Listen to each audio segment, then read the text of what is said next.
Target shields offline.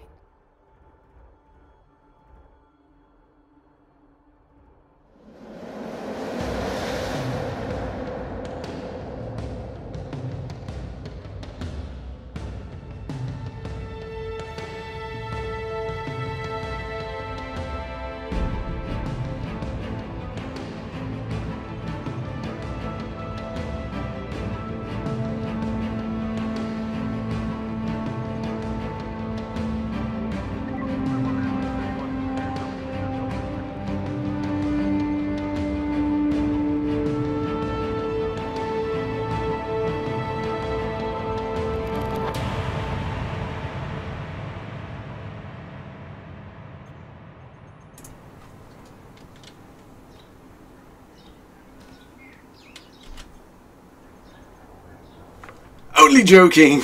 Greetings, Commanders! Welcome to Kerrash Landing, the Elite Dangerous community stream.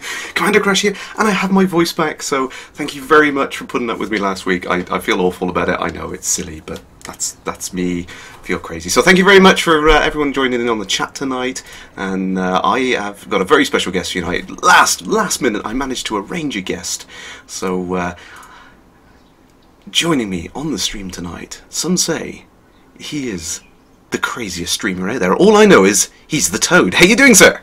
Good evening. Hello. How are you? Oh, very good, sir. Very good. I'm just glad to be back in the pilot seat and getting on with things again. Oh, it's just. We're glad to have you back. Oh, I hated being ill. I was all set up. I was ready to go, and I was talking to Grant, Psycho K, that is, and I was just like struggling for breath, and I was like, do you know what? I can't do it. I really can't do it. I was sat here, I was ready to go, and I was like, sorry guys, I just can't. I'm just so out of puff and all on my chest, but never mind. Oh, back now. Back in the zone. Well, as I said earlier, Fridays without Crash, it's just another Friday night. Thank you, Toad. I appreciate it. No, it is amazing fun. I love doing it. I nearly gave the game away then. I've got something really cool to show everyone as soon as we get into the show. But first of all, I just say hi to everyone there. Hi, Mara Jaden. Thanks for coming over. Geek Girly, is she online? Cool. If she's about, everyone say hi. Pop back in and say hi to Geek Girly for me. Love her streams. Yes, I've got something cool to show tonight. So the first thing I must say, and there we go, there's Commander Abacus, there's the guy in the chat, there we go. He knows what I'm about to announce. I want to say a massive, massive thank you to Commander Higgs from the Elite Dangerous DE forums, who has sent me what you can see on the top of my head, and I'm going to let go of the button now. I have an head tracker! Yay! It's so cool! Although I was talking to Abacus about it, and unfortunately I had to kind of tone down the motion curves on it because I have such a terrible case of bobblehead, as everyone would know, that the thing was so sensitive, the screen was wobbling all over the place. So I've tried to tone it down a little bit for you guys so you don't get motion sick trying to watch the stream tonight. So, but it is awesome. I mean, we were just saying offline, you use Track IR, don't you? Yes, I do, yes. Yeah, and I haven't used Track IR, but I've been comparing this from what I know to the Oculus Rift, for example, and I'm thoroughly impressed by what this little widget does. I mean, for the price, it's thoroughly impressive, very responsive, very accurate. Little tricky to get it set up initially, I think. So I've heard, yeah. Yeah, but once you figured it out and you've got that running, it's just second nature. You just chuck your headphones on and you've got head tracking. That's it. Yep. It's awesome, just like Track IR, I suppose. And it just gives you that extra level of immersion in the game. Really does, yeah. I mean, that's why I thought tonight I'd get in on the community goal that a few people have seen down in Quivira, isn't it? Quivira? That's one. Quivira, yeah. Quivira, that's one. And do a bit of combat because, hey, you know, that's what it's all about. So I can track the persons around my cockpit. Awesome. Indeed. There is one thing to remember about their head tracking devices. It doesn't apply to you so much because you don't play music. Oh, yeah. But don't play any heavy metal or rock music and headbang while streaming while wearing one. Yes. Well, yeah, that is a problem. Like I said, though, I mean, I'm always so active in moving my head around. I had to kind of what I did was I effectively set up a fake dead zone with the ed tracker on, so I kind of made it so the first 5 degrees or so it doesn't move because I'm struggling to stay still. But no, it is absolutely fantastic. So like I said, massive thank you to Commander Higgs for sending it over. And as I was saying, he not only sent me one, but it was all wired up, ready to go. I just plugged it in and went, and that was awesome. So I'm really chuffed with it, and it's great fun. I can't help but look around. And you don't look quite as silly as having the antler stuck on the side of your headset either. Yeah. That's the thing about it. It's tiny little package up on there. It's very tiny. I need to get it a bit better fixed, but yeah, it is absolutely fantastic. I really love it. Duct tape for the win. Yeah, absolutely. A little bit of tape, it works fine. Aye. Quick catch up in the chat there. XRG, yes, we need a Crash bobblehead, and I think I've said many times before, the art team at Frontier, they want to do a Crash bobblehead. They think it would be great.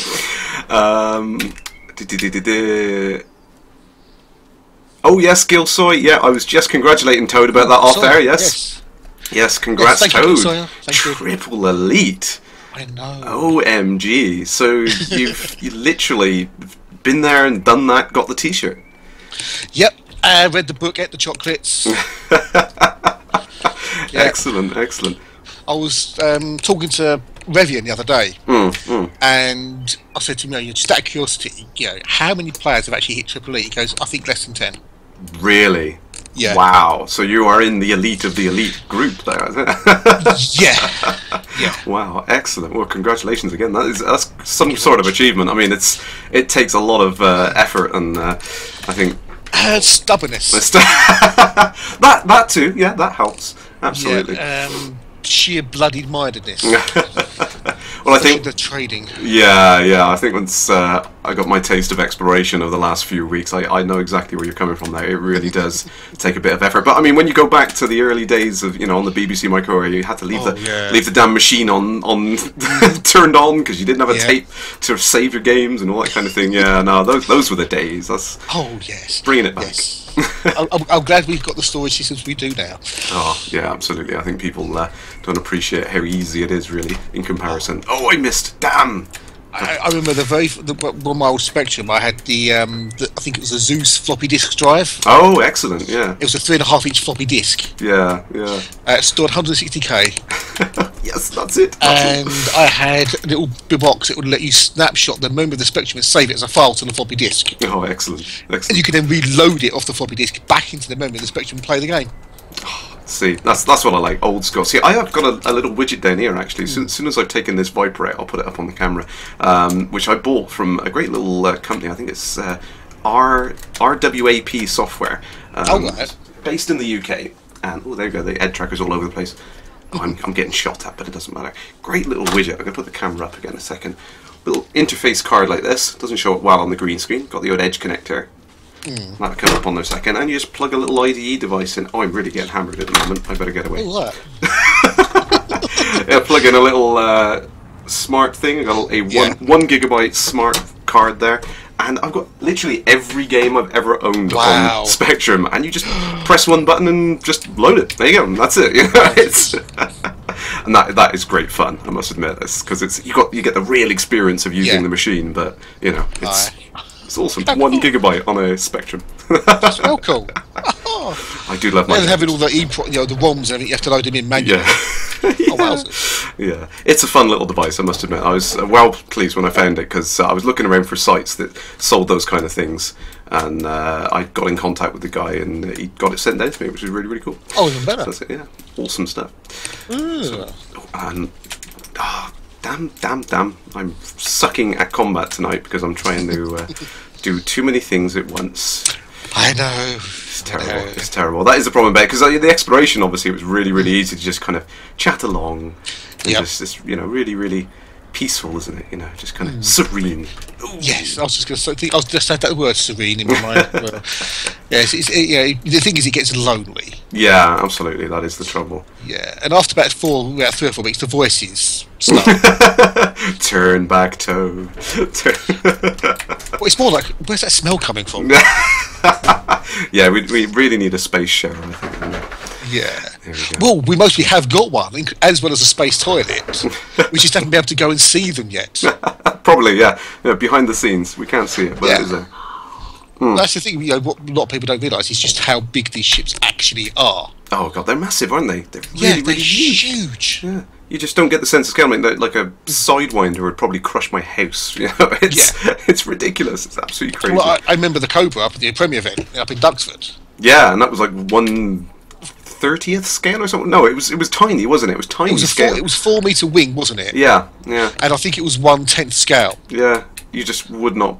Yeah, couldn't believe it. It's No. because I was chatting to some of the guys there, and I say, so what would one scale look like? And they said it probably wouldn't fit through the hangar door. It's like, wow, yeah, it's literally a flying apartment block. It's crazy. And you look on the outside of an Anaconda, up on the cockpit level.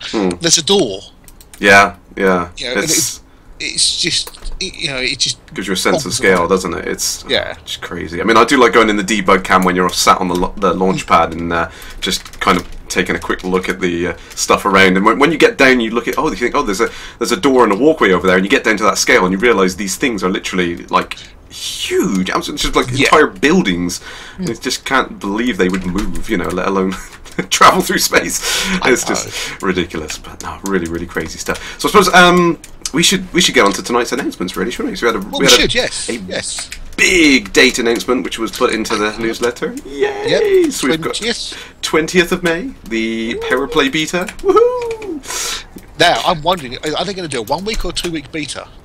Yeah, I mean, good question, because there's probably going to be a heck of a lot of tests this time, and we have known that in the past when there's more to test, they've taken longer to go through the beta, just to make sure that everyone's gone through everything, really.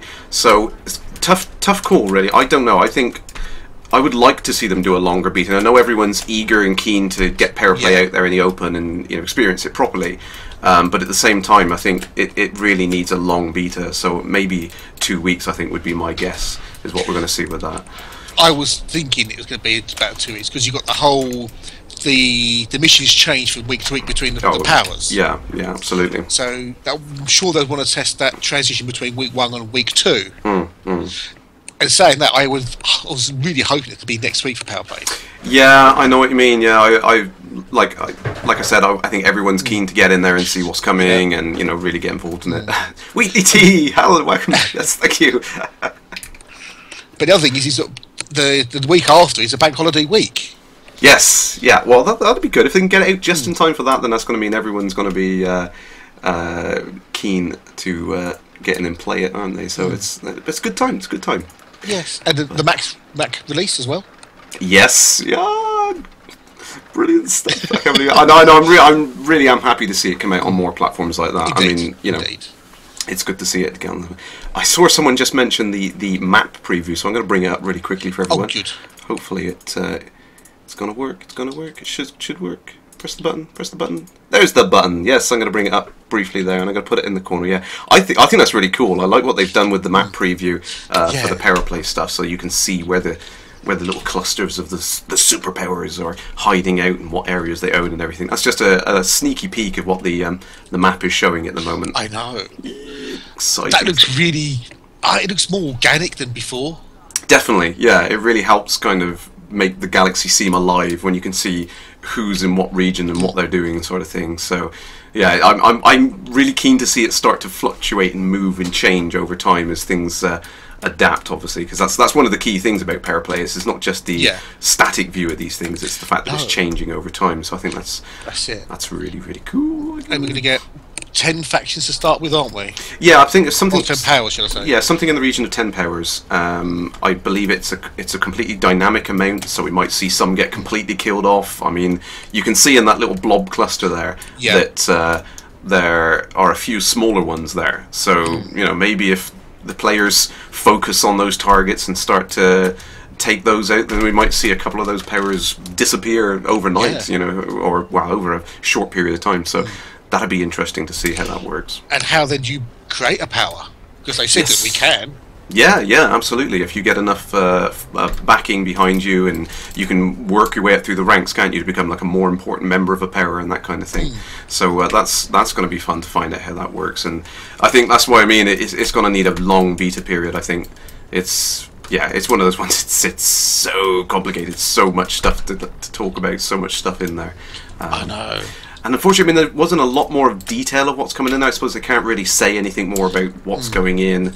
But Michael Brooks has said before that when he puts out the patch notes, we'll see, 1.3 is going to have a patch list. Probably several screens long on the forum. Yeah. It's probably going to... I think the last couple broke the forum posting rules because it was too long, so we had to split it for him. Yeah. Which is like, oh man, crazy. But no, it's good to see that. I mean, I love to see the progress, love to see the changes, and it's just nice to see all this stuff coming in. Oh, there we go. Clipped him. Whoops. Whoopsie. Oh. Let me just swing back around and I'll check the chat briefly on there. Pew pew pew pew pew pew pew. There's one thing I do have to mention because I just thought about the ramming bit. Protest goat. Yeah, unfortunately, because I wasn't on last week, I completely missed the protest goat thing. Yeah. But that was brilliant. I was so pleased they mentioned it in the newsletter though, because I was chatting to Ed Lewis about it, and he thought it was hilarious. He was saying, I have to put this in the newsletter. He thought it was awesome. But yeah, he was. Yeah, because when we read the update, and it's like, oh, right. No Demolition Derby. Yeah. So I messaged Kate, dog messaged Kate, and next thing you know, we got Protest Goat.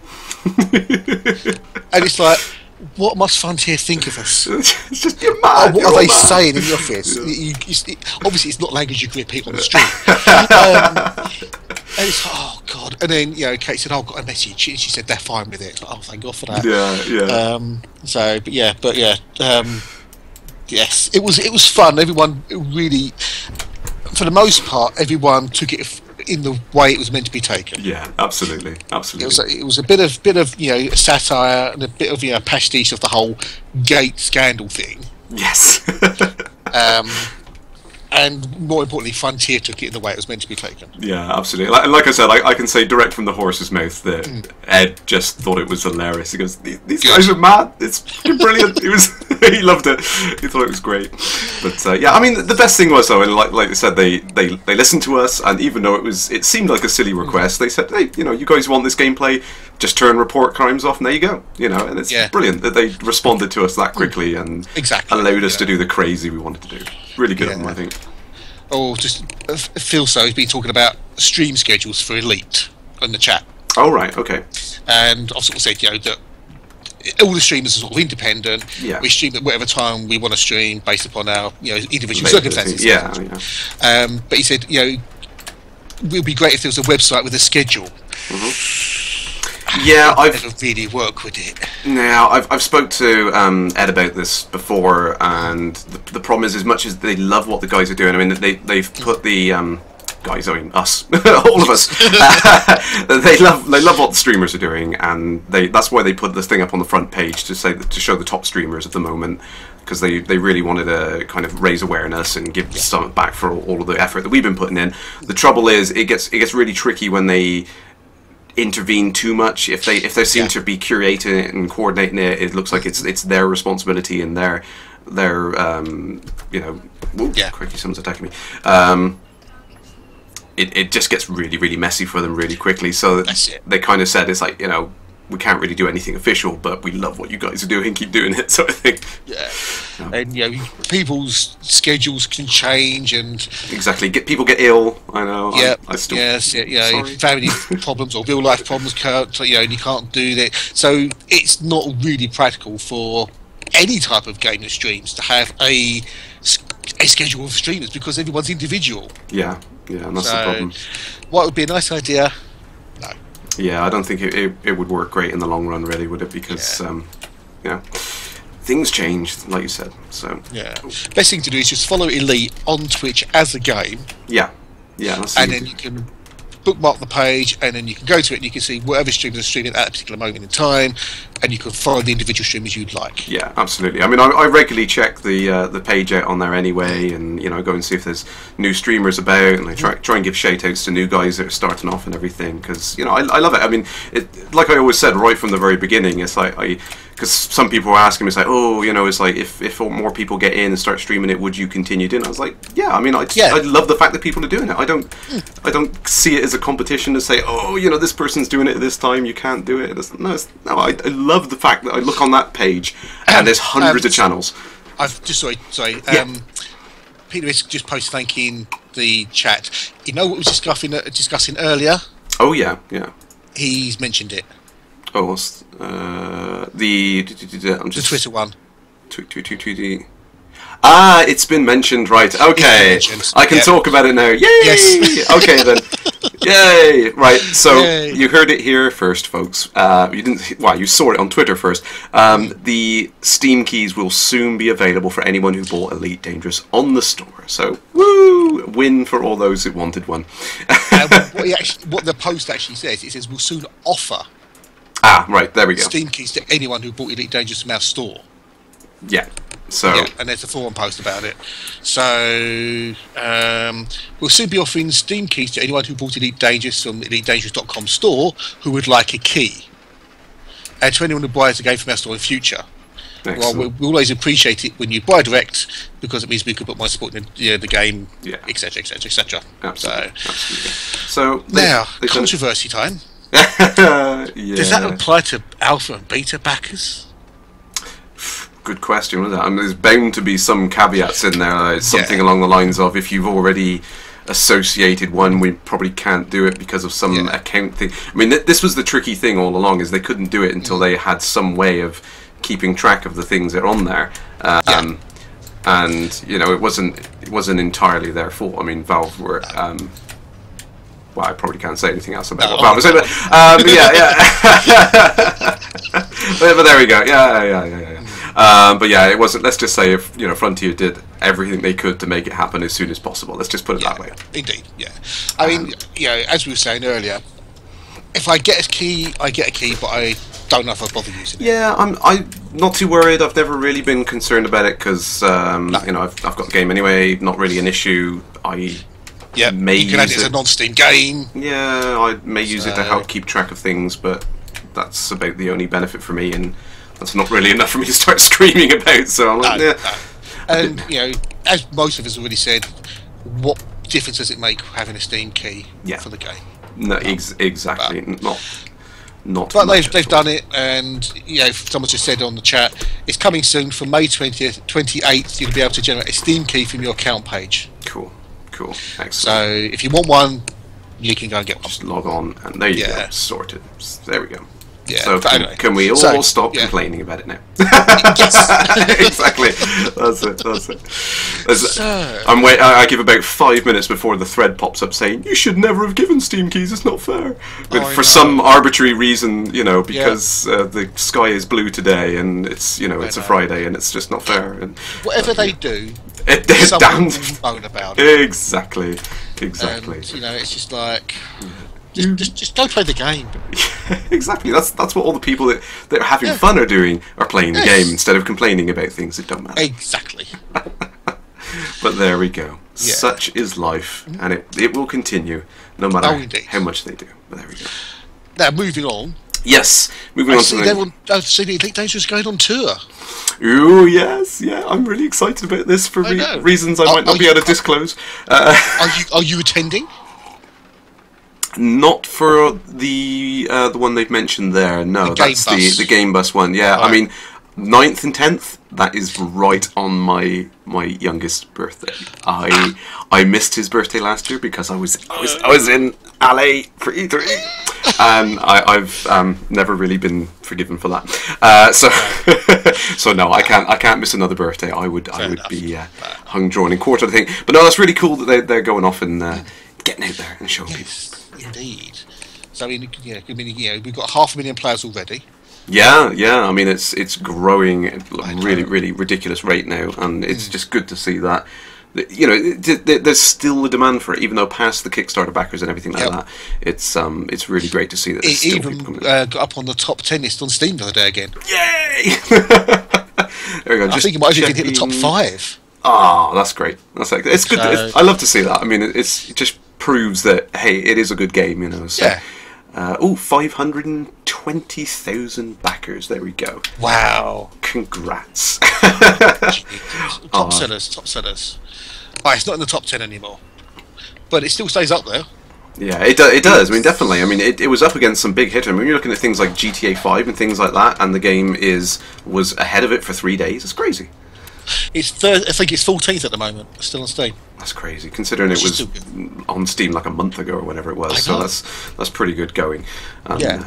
I mean, that is the one good thing about you know, everyone else getting a Steam key, I suppose, is that it will start to bump up these things in the chart, because as much. I mean, I know it doesn't really mean much to see these things in the chart. I mean, it's when it comes down to it, logistically speaking, that some of these things are not really accurate and not 100% there. But it's nice to see, because it convinces people to look at this and go, oh, if it's here, it might be worth a look. So it's an important strategic thing to get right. So if everyone who does have the game goes off and gets a Steam key from their account, then it's just going to bump it up the charts. So yeah, good on them, I say. Oh, is it XLG said beta versions won't be released on Steam either, so Steam users can't play the beta 1.0 it was released. That makes sense, yeah. Exactly, it does, yeah, because it's only a limited number. It was just access to the beta. The Kickstarter members, basically, wasn't it? So, yeah. So here we go. Woo, getting attacked again. Look at curse you. Curses. See, this is the problem. This is why I never tend to do a lot of combat when I'm streaming, because it's so difficult to keep track. Oh, it's crazy. But there we go. Right, I'm just going to leave him there a second. And so we were Press Start is another one as well. The University of California. That's cool to see that. Ambassador Dan. Aye, indeed. And finally, and most excitingly for me, they're going back to E3. Yay! And they've got some big announcements to go there. So squee! I can imagine. They've got it. Come and play Elite Dangerous at one of our 10 stations we have on the bus, or just check our Twitch channel where we're streaming for the entire day. Awesome! Oh, that's going to be great fun. I can't wait to see that. So I imagine Ed's going to be along to that. He's been practicing his streaming, bless him. Oh, has he? Yeah. I felt so sorry from that day. Oh, I know, and they had issues with the audio. I mean, I was chatting to him just before, everything was fine, and then they go live and it all starts going tits up. And it's just, these things happen. I mean, you've not live stream until things start to go wrong, really. No, I mean, at the end of the day, as I was saying to people at the time, they're game developers. Yeah, they're not streamers. They're game developers. It's a different thing. Cut them some slack. Yeah, but no, it's he wanted to do as many as he can. He wants to do more streams. It is trying to find the time. Obviously, they've got a full-time job to do as well. But they want to try and do more streams. So hopefully in the future we'll start to see more official streams off the guys there. And I've definitely been helping them out with as much as I can on that to try and get him sorted and get him running. And I think it's great. I mean, it's nice to see the guys on the team get involved and share their point of view on things like that. It was great to see Jim Croft talking about the stuff in the audio. And as we've all seen in the last couple of weeks, I think they've been nominated for an upcoming award, haven't they, for the audio design? Yes, they have, yes. Yeah, which is well deserved, I think. Overdue, I think, if anything else. I think we've all been saying from the start that the sound in this game is awesome. Oh, it's just amazing. Whether using headphones or 5.1 or whatever, it is just so good. Yeah, absolutely. And it's the little things as well. Yeah, just subtle little, like the interface clicks and beeps and things like stuff that I didn't hear until I got these awesome headphones from Abacus out there. Abacus, you are too kind. Mad Dog's in the chat. Woof woof. He's off to go and have a snooze. He's off, is he? Oh, right. He's been. I think he's had a busy day. Oh, I didn't see him in there. Well, take care, my friend. But it's the audio. It's just something else, Yeah, and absolutely. The alien artifact. Oh yes, we must talk about that now. I wonder if I can. Yes. I can freak people out with the sound. Yes. There we go. I have the sound going. You won't be able to hear this, Toad, at the moment. No. I have the sound. So much kind of rumour and speculation going around this at the moment. And I mean, the fact that they found it hats off to them. Yeah, because it was only like the week before, and David kind of dropped that subtle hint as like, "Ooh, there's stuff out there which you don't know about," sort of thing, and everyone was like, "What? Really?" Yep. You know, it was in a convoy, wasn't it? In a Type 9 or something that they had to hijack. Yeah, and see, this is the thing I think, which is a tricky balance that Frontier have got to play. It's like they've put all of these secret, hidden little things in, but it's like, how much do they do to give it away, and how much do they do to let the community find it? It's always been a bit of a worry to me, because so often you see threads pop up and people are saying on there that, oh, there's nothing to do, blah, blah, blah. But it's like, well, have you tried looking at this? Have you tried looking at the unidentified signal sources? Have you tried doing this? And people are like, oh, I didn't realise I could do that. Because the game is so open and expansive, it's hard to know what to do. It doesn't tell you what to do or how to do it. Yeah, that's the problem. You have to learn a lot of it for yourself. Yeah, absolutely. So it's really, really tricky. I mean, they want, I can see them there. It's like they can see them talking. People, it's like, oh, they found this yet, and they're just kind of like champing at the bit. It's like they want to tell people there's these cool things in there. So that's part of the problem to a degree. Is so yes, there's non-celestial objects out there in the galaxy. Yeah. Where do you go looking? I believe. Well, I can give some things. I think it's centered around the Hebo system, which was mentioned in the in the Galnet news. There's been some recent developments. I think today in the Galnet news they were saying that the scientists are performing various experiments on there, which is really interesting. They're calling for the Federation to release the data that they apparently suppressed. Yes. The Feds know more than they're letting on. Yeah. They know things. Don't they just? So no, it's nice to see all these things starting to creep out now, and players have made a fantastic attempt at decrypting the signals in there as well. I know, because there's this whole hidden metagame under there, which is really. Really, really awesome. And then people sort of, turn it into like a binary signal, and then done other things to try and make it into to letters, and it's just the Reddit thread was amazing.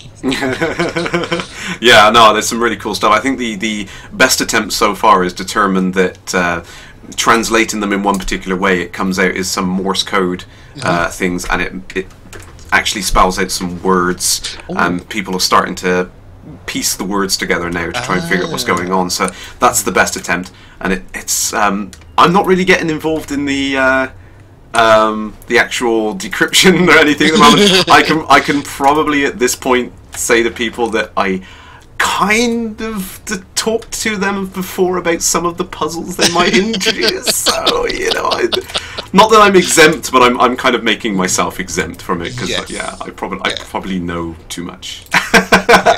You don't want to spoil things. No, exactly. I mean, like I've said about everything in there, it's like I don't mind experiencing the things firsthand, but I'm happy to just sit back and watch these things unravel and develop. It's so much fun to see other people experience it, and it's kind of bittersweet for me in a lot of ways. I mean, once I got into game development, I lost a lot of that wonder, and the magic kind of went away, because how it's done, what's behind the curtain. It's hard to look at it again and kind of in a sense of awe and disbelief. When I played the original games on the Amiga, a lot of that stuff, it just fascinated me, because it's like, how is this possible? It can't possibly be a galaxy on a floppy disk. How does this work? And it's like knowing how magic tricks, once they're done. Yeah, and it's like there was kind of wonders lost. Yeah, exactly. That's exactly how I feel, and it's not that I find that's bad anymore. I mean, now I find it fascinating for different things. So, I'm looking at the galaxy map, and I said, oh, that's that's an interesting technique they've used to generate the voxels there and stuff. And I'm kind of looking at it from a different point of view, but at the same time, I've kind of lost some of that wonder and the magic there. So for me, that's why I really enjoyed doing the ambassador events, because I can see it through someone else's eyes, and I can see the glee and the joy in their eyes when they're playing it, and that's what I appreciate. So. It's when I'm streaming, if someone new comes, it's like, oh, what's this all about? And it's like you show the galaxy map for the first time to somebody. it's that oh wow moment. It's like, oh, really? Oh my wow! You show all the stars. He's like, there's more here. Oh, let me just move 1 centimetre. Oh, there's more. It never ends. It is crazy, and like you said, it's lovely to see. It's lovely to keep sharing the experience with people, and more and more stuff. Oh, dear. And I suppose we should get back on with the newsletters. The next thing down, got Mr. Braven himself there, demonstrating the new mug. So several mugs now, one for each faction, a major superpower in the game. Naturally, David's got the Imperial there, and the badge on. I did notice the badge he's got on. Yeah. So he also tweeted earlier while he was actually at the coffee machine. I saw that tweet. That was awesome.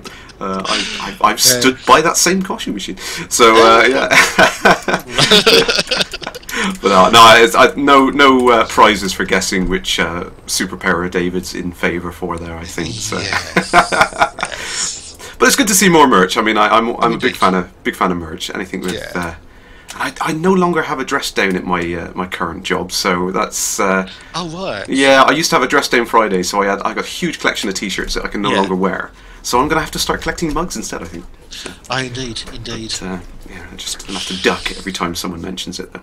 Well, exactly. Yeah. Bug, crash. Exactly, yeah. You'll have to have your little soundboard from Psycho. Do you know what? He's terrible. I had it as my SMS tone on my phone for a while, and it made me flinch every time I heard it.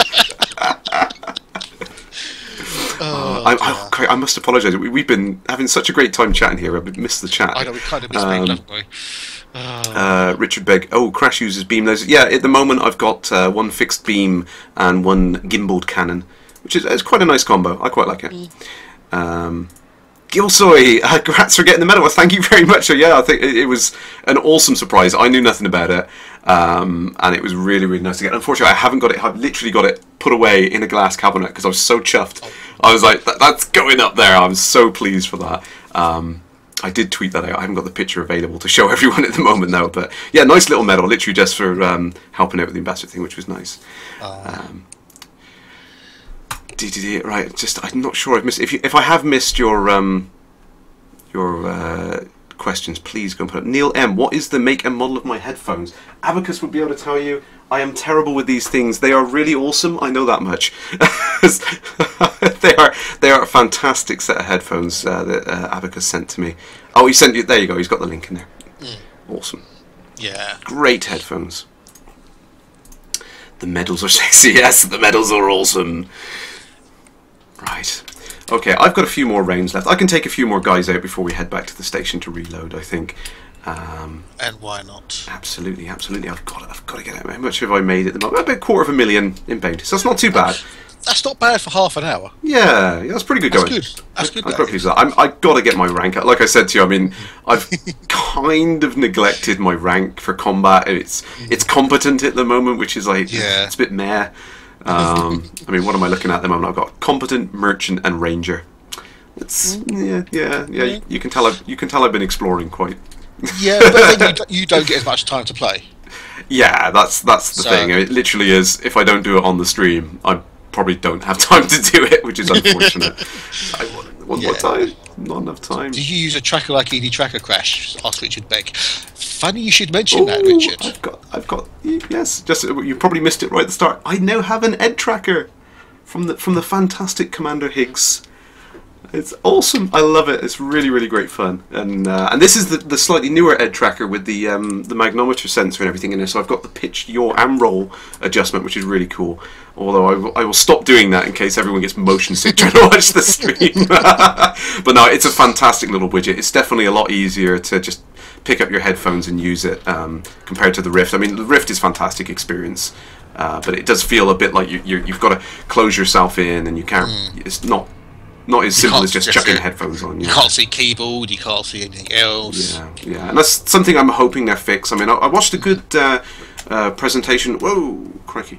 Good presentation from Michael Abrash today, which is some people know he's one of the top guys in Oculus at the moment, and he was talking about a lot of these things that they're thinking about. The plasma accelerator, good git. The ability to see your keyboard, your coffee mug, things like that, have some kind of pass through into the virtual world. It's all important things they're thinking of, but at the moment it's just not quite there. No, I mean the virtual gloves would help. Yes, absolutely. That's something that they are considering. There's a lot more things going on inside Oculus than just the headset. But actually we can say now the Q1 2016 they've announced the release date for the consumer kit. They have, I'm still torn about buying one. Yeah, I mean, if you're running a 4K monitor, Toad, I think you've got plenty of oomph. It's not so much as the oomph, it's just how much would I use it? Yeah, I think, like I said, in streaming, it's difficult because you can't keep an eye on the chat and stuff like that. Yep. I think if you've got that, you can shut yourself away for a few hours and play it. It's awesome. It really is the best way to experience a game, I must admit.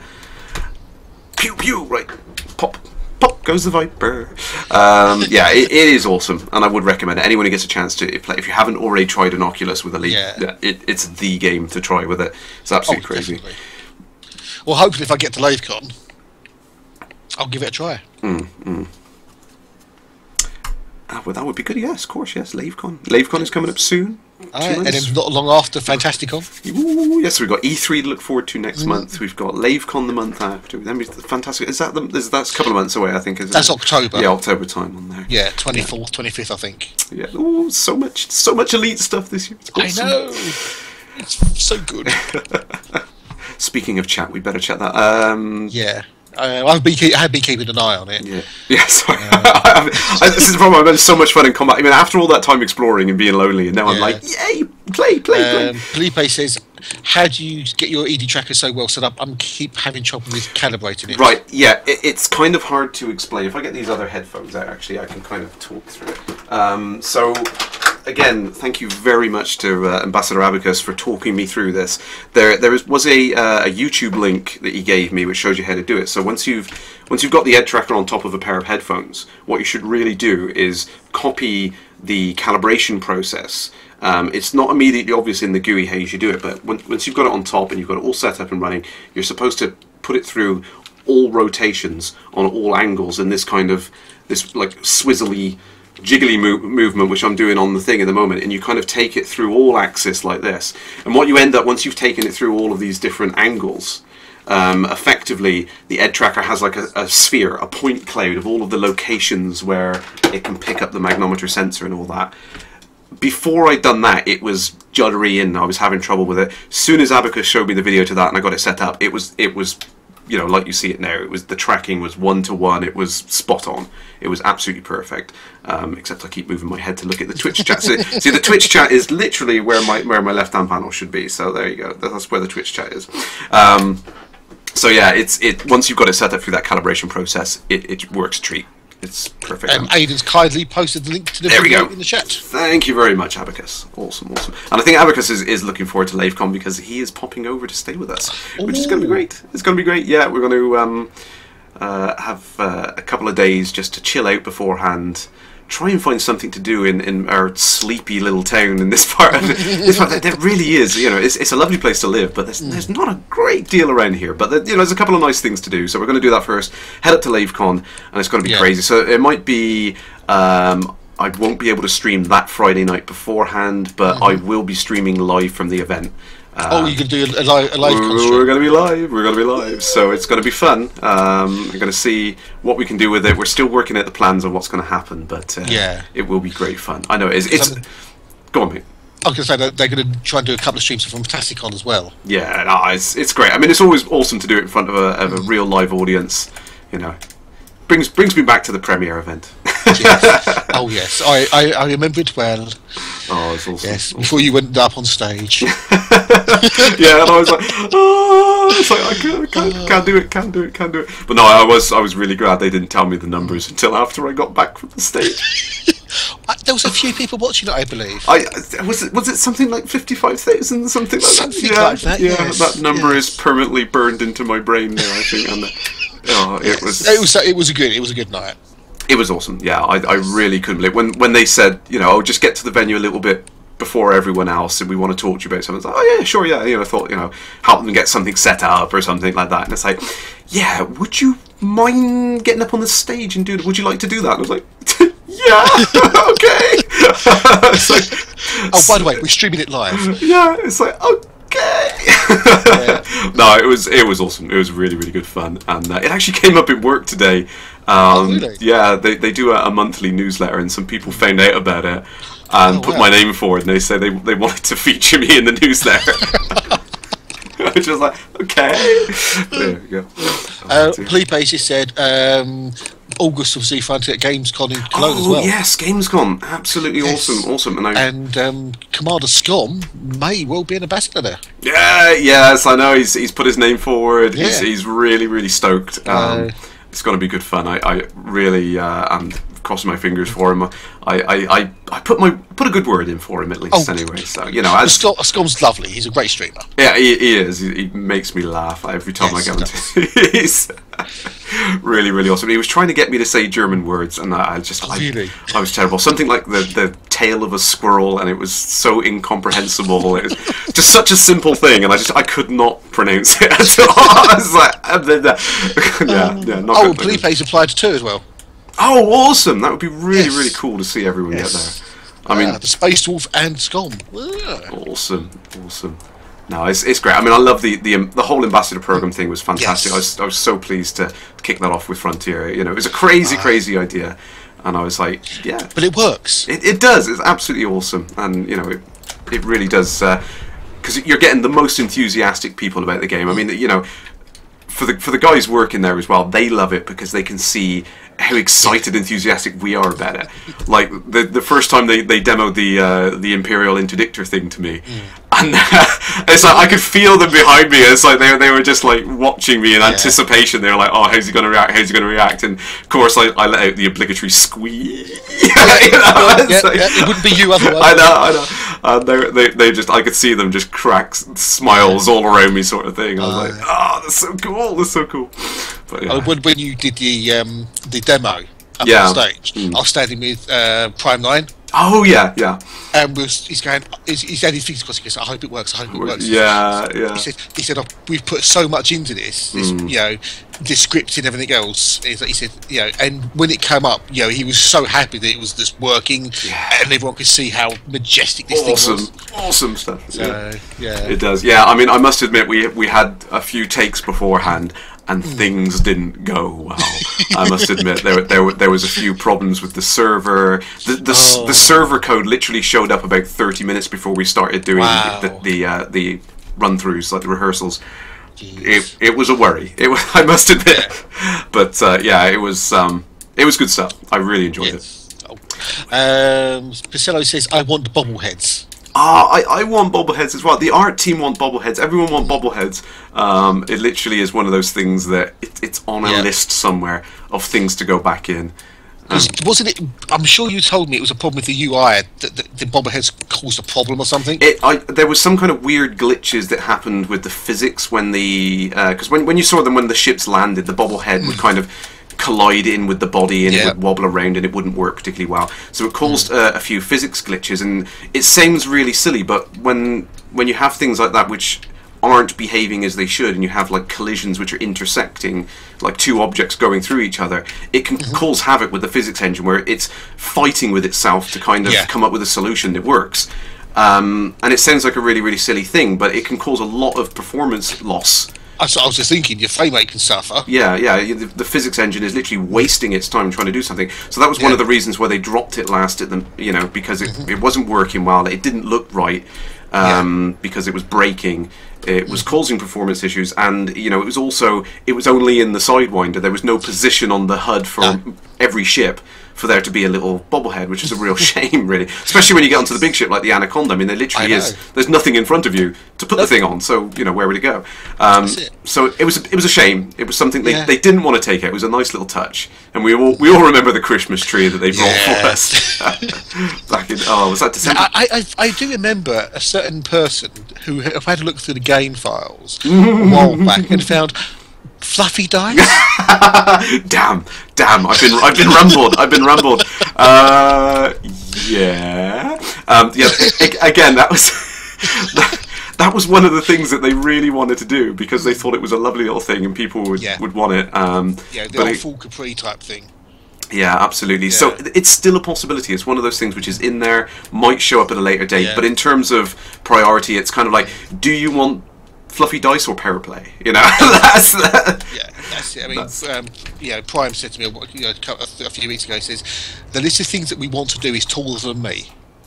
Yeah, I've seen it. It's crazy.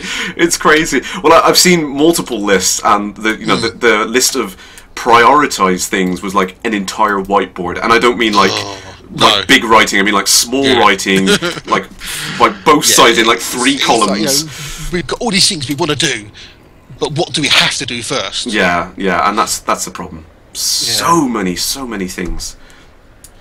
So it's a shame. But what can we do? We just buy more skins, keep funding them. Buy mugs. Yeah, buy mugs now, yes. Yeah, buy t-shirts, buy hoodies. Buy the key rings. Yeah, that's the way to do it. Keep the funding coming in. And it's really, really great support. The funding is ticking up as well, which is nice. There's they are getting the support from everyone. And now obviously we've got it on Steam. So more money coming. Then you've got the Xbox in summer, which is right around the corner. Squeeze. June, July, August, that's summertime. Squeeze. I know something I can't say. Oh God! Shush, Crash. Yes. Calm down. Kill your tongue. Breathe, Crash. Yes. Oh yeah. Abacus is just saying that. This is the new and improved Ed Tracker with magnometer support. I feel like I need big flashing text when I say that. Some big announcement. Clipper now or wait for courier? I would wait for the courier. Yeah, I really want the courier. I'm trying to get the money up for it. It's one of the things that we really want to do.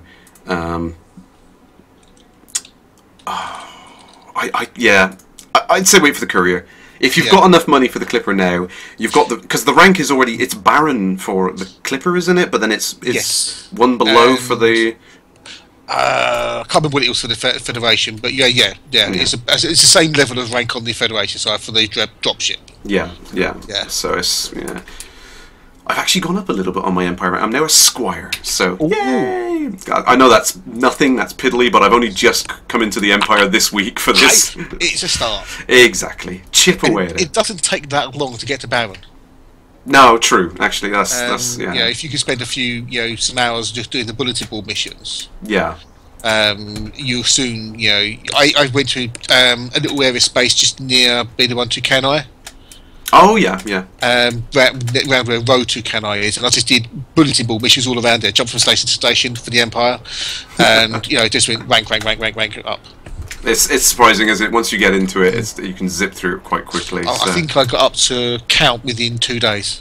Oh, awesome! From night. Correct. Yeah, that's quite quick. Yeah. So, it's just how much time can you put into it? Yeah, that's the thing, isn't it? I mean, like you said, you've been. You've got to the triple elite now. You've slammed it. You really did. Like you said with the trading, putting in like hundreds and hundreds of hours into that sort of thing on there. God. But I know that's the thing. But then the original was just as much of a grind to do some of these things, wasn't it? Yes, it was. I mean, we was talking about it on the stream earlier today. It's not a grind if you enjoy what you're doing. Exactly. Yeah, that's the thing that people are missing on it. I think is. If you enjoy the experience, it's the journey, not the destination. That's it. Exactly. Although the journey sometimes nearly resulted in me suiciding. It's like, can't take it anymore. I mean, the combat is entertaining. Even if you're doing it on your own, the exploration is quite relaxing. But the trading, it's click. The back and forth between 2 stations. That is a killer. Yeah, just the travel between the things. Yeah, but I actually worked out after trial and error. I found a nice 3-hop route. Ah, right. Yeah, so you can just potter along and I think it took me 2.5 to 3 weeks to get from 390 million to just over 1 billion. Wow. I mean, when you think about it, 2 weeks. That's pretty good. I mean, it is a question of. The speed at which different players do it. Everyone's got a different rate at which they can play, and they've got to try and balance it in such a way where it's enough content to keep people going, but it doesn't get too grindy. And that's a difficult thing to get absolutely right. I think it's tough. I mean, now you've got there. The question is, what do you do beyond that? Isn't it? That's the thing. That's what I've been struggling with over the last week or so. Yeah. I mean, I've got the 3 elites. I'm allied with Federation, Empire, and Alliance. Oh, excellent! Congrats. I've got a max rank with Federation and Empire. Oh, wow. And because I'm allied with the 3 major factions, I'm allied with a lot of the minor factions as well, automatically. Oh, excellent. Excellent.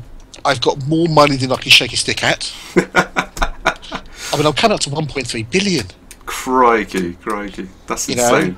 And it's like, okay, what do I do now? Yeah, that is the question, isn't it? 'Cause what haven't I done that I can do that's new? And it's like, there's always mining too. Nobody mines. Well, I have done mining. I did, because I was talking to. Well, I was having this bit of a moment the other day. It's like, practice disc. It's in the middle of nowhere. Yeah. There's no state. The nearest station is about 170 odd light years away. Oh wow. Okay. Yeah, Crikey. It is that far out in the back end of nowhere. Crikey, that is pretty remote. China's Geek says, buy the Galaxy. Well, I did have a word in my estate agents. They said, I can't quite afford it just yet. Just the one Galaxy, sir? Yeah, just the one, yeah. I'd take a small one with a shrubbery, thank you very much. But it's like, well, and there's nobody out there. The only missions you can get out there are humanitarian missions on the bulletin board. Yeah. No, there's nothing else. So it's like, well, what do we have to do to get them to expand? There's all these empty systems nearby. There's the popular types of stars, the KGs, Fs, and whatnot. Yeah, all good systems. Exactly. So what do we do? And I looked, and Ant Guards was 98%. Oh right, so they're crikey. They're basically in the state of boom. Yeah, right up there. And I said to Dog, why not get AST and things like that, and we'll try and push practice disc Ant Guards into a state of expansion. Yeah. And Prime was in the channel as well, and he said, he said, well, at the moment, Frontier would have to give it a push. Yeah, that's kind of how it works at the moment. Yeah. It's mostly automatic in terms of statistics gathering, but then the actual physical changes, Frontier are kind of curating it at the moment. It's like I said, for a long time they're playing that kind of D&D games master sort of role, and it's more so that they can kind of make sure nothing goes drastically wrong with these things. And since December, things have got a lot more automated. A lot more of these decisions are just happening as part of what we're doing. Paraplay is going to be a big change to that as well. We're really going to start to see these systems just run themselves, pretty much. Well, that's what he said. He said the hope is that they can have it fully automated. So when a certain criteria is met, it'll just something happens. Flip, sort of thing. Yeah, exactly. Yeah. But we're not there yet. So I've done load of bulletin board missions. Dog's been running gold from 200 odd light years away, all the way to practice disc and back again. But I don't think that they'll go into expansion unless the devs give a kick. Yeah. And I can see why they're doing that. It kind of it makes sense that they need to keep control of it. If they just let it run wild and just do what it was going to do, and it all went wrong, can you imagine them going, guys, we have to reset the Galaxy? Yeah. Out of cheese, redo from start. Yeah, exactly. I think they're going the right way about it, doing that kind of touchy-feely. Is it working? I think it might. I think it was Prime again who was in the channel when I was, doing the thing at Pratchett's. But a day or two later, on the bulletin board, messages started appearing. Yeah. About the and I tweeted them out, and it's like about the progress being made. Ant Guards is experiencing a surge in prosperity. Boom state is now in effect. It's just like, and there was a cycle of about 3 or 4 different messages that rotated around. And I'm thinking, you guys are wonderful. You see what I'm trying to do, and you someone's had a word with somebody, and they've gone, okay, tappy tappy tap tap, and it's just like, put the story in. It's like, you guys are wonderful. You're so good. They actually, listened and playing along with it. So hopefully, after Power Plays, we can start pushing Practice Disc. And I've been exploring around it and sold the data to Practice Disc, and hopefully, it can actually start. We'll have a little beacon of light out in the darkness. Awesome. Yes. What's it Richard just said? Should elite rankings expire after a while, like a leaderboard? Tricky. I mean, it doesn't really fit with the lore of the game is the problem, I think, because especially when you listen to some of the books and you've got old commanders that are still considered elite whilst they're sat there in the old people's home. I remember the day when elite meant something, He said, just kidding. Oh, okay. I was seriously debating that then. Seriously. Yeah. going back to the things that we were talking about earlier about unknown objects. Oh yes. Drew and his book Reclamation. Mm-hmm. The Formalide Rift. Oh right. There's something out there apparently. Mm-hmm. But I don't know where the Formalide Rift is. Yeah. See, he doesn't actually mention the location in the book, does he? All he says is, from Riort towards the rim.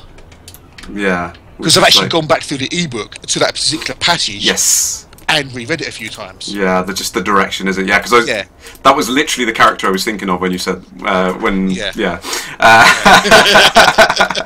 Sorry if that's a spoiler. Sorry. And I did actually travel that direction. Yeah, to try and find it. Yeah, and it's like, but how far do you go? Yeah, exactly. What's considered a distance? And there's a lot of things in the books which don't necessarily tie up. And I know there was a lot of problems just before all the books were launched that there was things they had to change some of the locations of the planets because it didn't make sense. They wouldn't be 2 or 3 hops away, for example. So they had to kind of tweak and change things. Psycho Cow is here! Yes. Greetings! But I asked him on Twitter, I said, look, before I head out, is there something out? And he goes, that's up to you to find out. Cheers, mate. Oh, he's terrible. Just a yes would have been fine. I don't want to know what it is, but is there something out there? Yes or no? Am I wasting my time? But and of course, he's mentioned it a few times on Twitter as well recently. He's a terror. He's just as much of a tease as everyone else. I think it's terrible. But so it's the galaxy is a very big place. Yeah, needle in a haystack doesn't even start to touch the.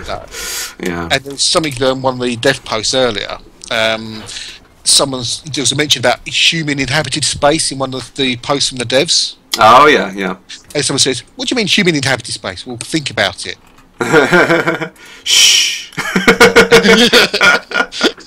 We can't say. But it's people have people say, what about other alien races in the game? Well, you got the Fargoids. They're going to make an appearance sometime soon. TM. Absolutely, yeah. But other than that, the galaxy is a very big place, and it'll be very presumptuous of us as players to think that we're the only intelligent species in the game. Yeah. So, I mean, when you go back to the lore, I mean, I don't know how many people can remember, but Achenar was originally settled by different indigenous species that the Imperials wiped out. I think enslaved, then wiped out, as you do as an Imperial. Yeah, exactly. We knew visited your planet. Oh, by the way, we're going to subject you and rule you. Tally ho, what? Exactly. Yeah. But there's whole vast areas of the galaxy that people haven't been to yet. Exactly. And I'm so hoping that with power plays and stuff, we may get extra kit. Yes, well, I mean, they've mentioned the power-specific weapons and things like that. David's leaked that out, which was interesting to see. I'm not sure what that's going to mean, but it's going to be fun. I want military jump drives. Oh, yeah, I'd love to see the return of the military stuff. I mean, even the things we had back in the alpha and the beta, like the focused lasers and the overcharged. I mean, they were fun things, and they did mention early on about the idea of a power struggle. If you go way back when to some of the Kickstarter stuff, they like the idea of this constant arms race between various factions and things. So I think it's definitely going to happen. But there's places I want to go that you can't get to because the stars are too far apart. Yes, yeah. Not to mention the permits and things, but I mean, when are we going to get those Turner class drives? Yes. They know they're possible. yes. And you mentioned about the permitted areas, Gamma Valorium, the Riga sector. Yeah. What are all these places? What's significant about them? Exactly. Yeah. And then you've got on the actual the permits tab, you've got regional permits. Yes. Yeah. What is that all about? So much stuff. So many spoils. I know. And you can't tell anybody. I know. It's like every time I read the newsletter each week, it's a case of right now I can tell that in that, but I still can't say that. Damn it! You know. But, what can't you say? I need to bust some thyroid bugs so I can go fishing some big barbells. Well, we don't know when they're not in the game yet, from what we've been led to believe, unless you know differently. But they are coming soon. Yes. Yeah. Yes. Soon. Yeah. And of course, this is the thing. I mean, everyone's assuming that these unknown artifacts are Thargoids. Yeah, but they could be anything, something different. Yeah. Richard says, if, like, say, 100 commanders visit a system, would a station be added or some outpost, if you know what I mean? I don't believe so.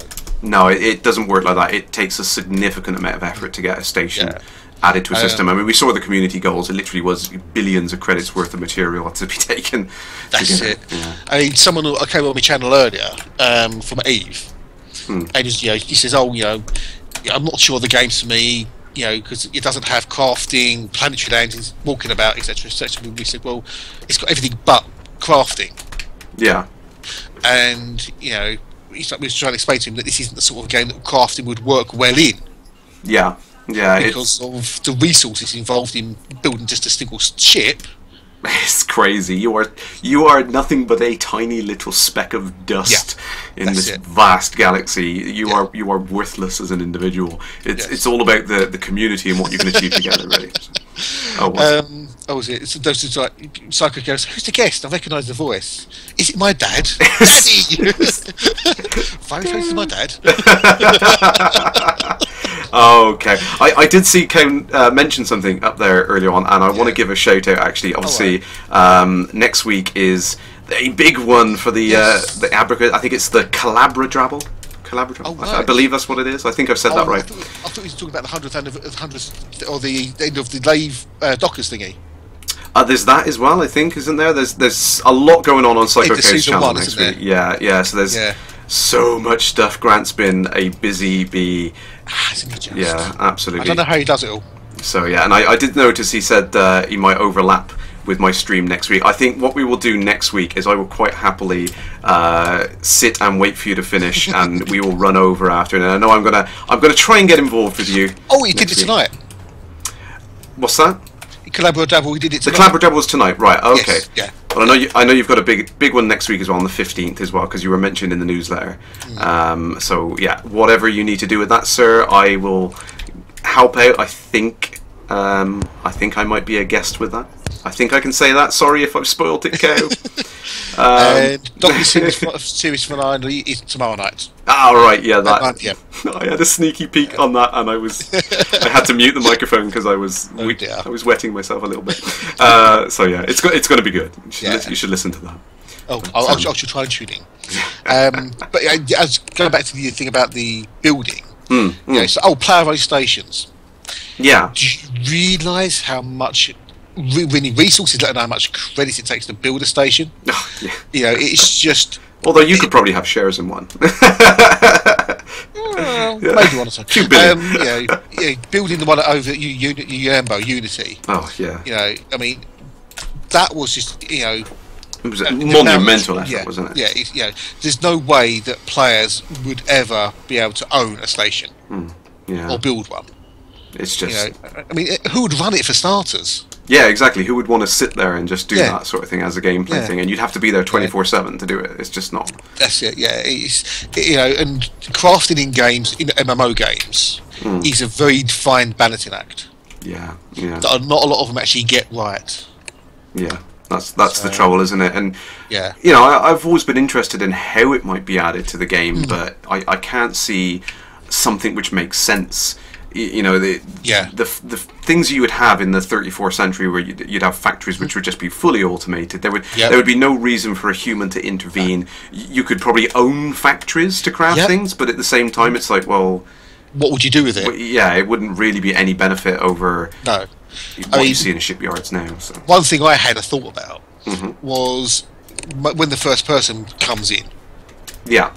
Salvaging wrecks. Yeah, that would be cool. Being able to hunt around for rare items in the holds and things. Yeah, that's it. You EVA. You go into a wreck. You've got your plasma cutter. Your crowbar, whatever, and you scavenge tech. Yeah, that would be cool. And you bring it back to a station, and there, maybe a shady dealer who you can sell it to, or you can have it retrofitted into your ship as illegal tech.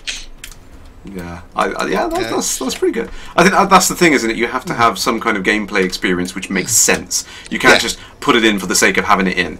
You can have every mechanic in the kitchen sink in there, sort of thing. But is it worth putting in? Does it mean anything? That's it. Does it fit in with the law of the game? Oh, haven't you killed that cobra yet? I just ducked because I hit the parts flying. I was like, ah! I've actually noticed something with the combat zones. Yeah. The Navy ships seem tougher than normal ships. Yeah. I think they're specifically outfitted to have better stuff. Particularly I've picked out some of the elite Eagles, for example, and they've got like military plating. They've got plasma accelerators instead of your average weapons, and so the outfitting of the various ships does adjust accordingly based on the scenario. Yeah, but they seem harder to kill. Yes, absolutely. The ships in the normal areas. So, now you might actually know the answer to this question. Maybe. You know the subsystems for AI ships? Oh yeah. Is there a specific layout to them? Or do they change from combat zone to res, from navy to civilian type ships? Yeah, I know what you mean. They're trying to work out a routine for, say, selecting the power plant. Yeah, I tend to find. I mean, the power plant is usually in like the one which is like 5th from the bottom or 6th from the bottom there. Yeah. So I usually because I've got a button to cycle through. So if I select him and 1, 2, where has he gone? See if I can select this Aspen. I'll do it now. I've lost him. There we go. He's close. So he's 1, 2, 3, 4, 5, 6, 7. There we go. Yep. So 7 backwards previous subsystem. So I think there is some stuff, but if you cycle next through it, you go through all the weapon mounts and stuff first. But if you go to previous, you kind of go from the bottom up. Previous seems to work more reliably. Yeah. Mendek's been very, very meticulous when he's going to do it, because he's been trying to do it for voice attack. Yeah, that's what I was thinking. Some sort of macro or something. Yeah. So say like target Anaconda, and it will go straight to the power plant. Yeah, which you want all the time, pretty much.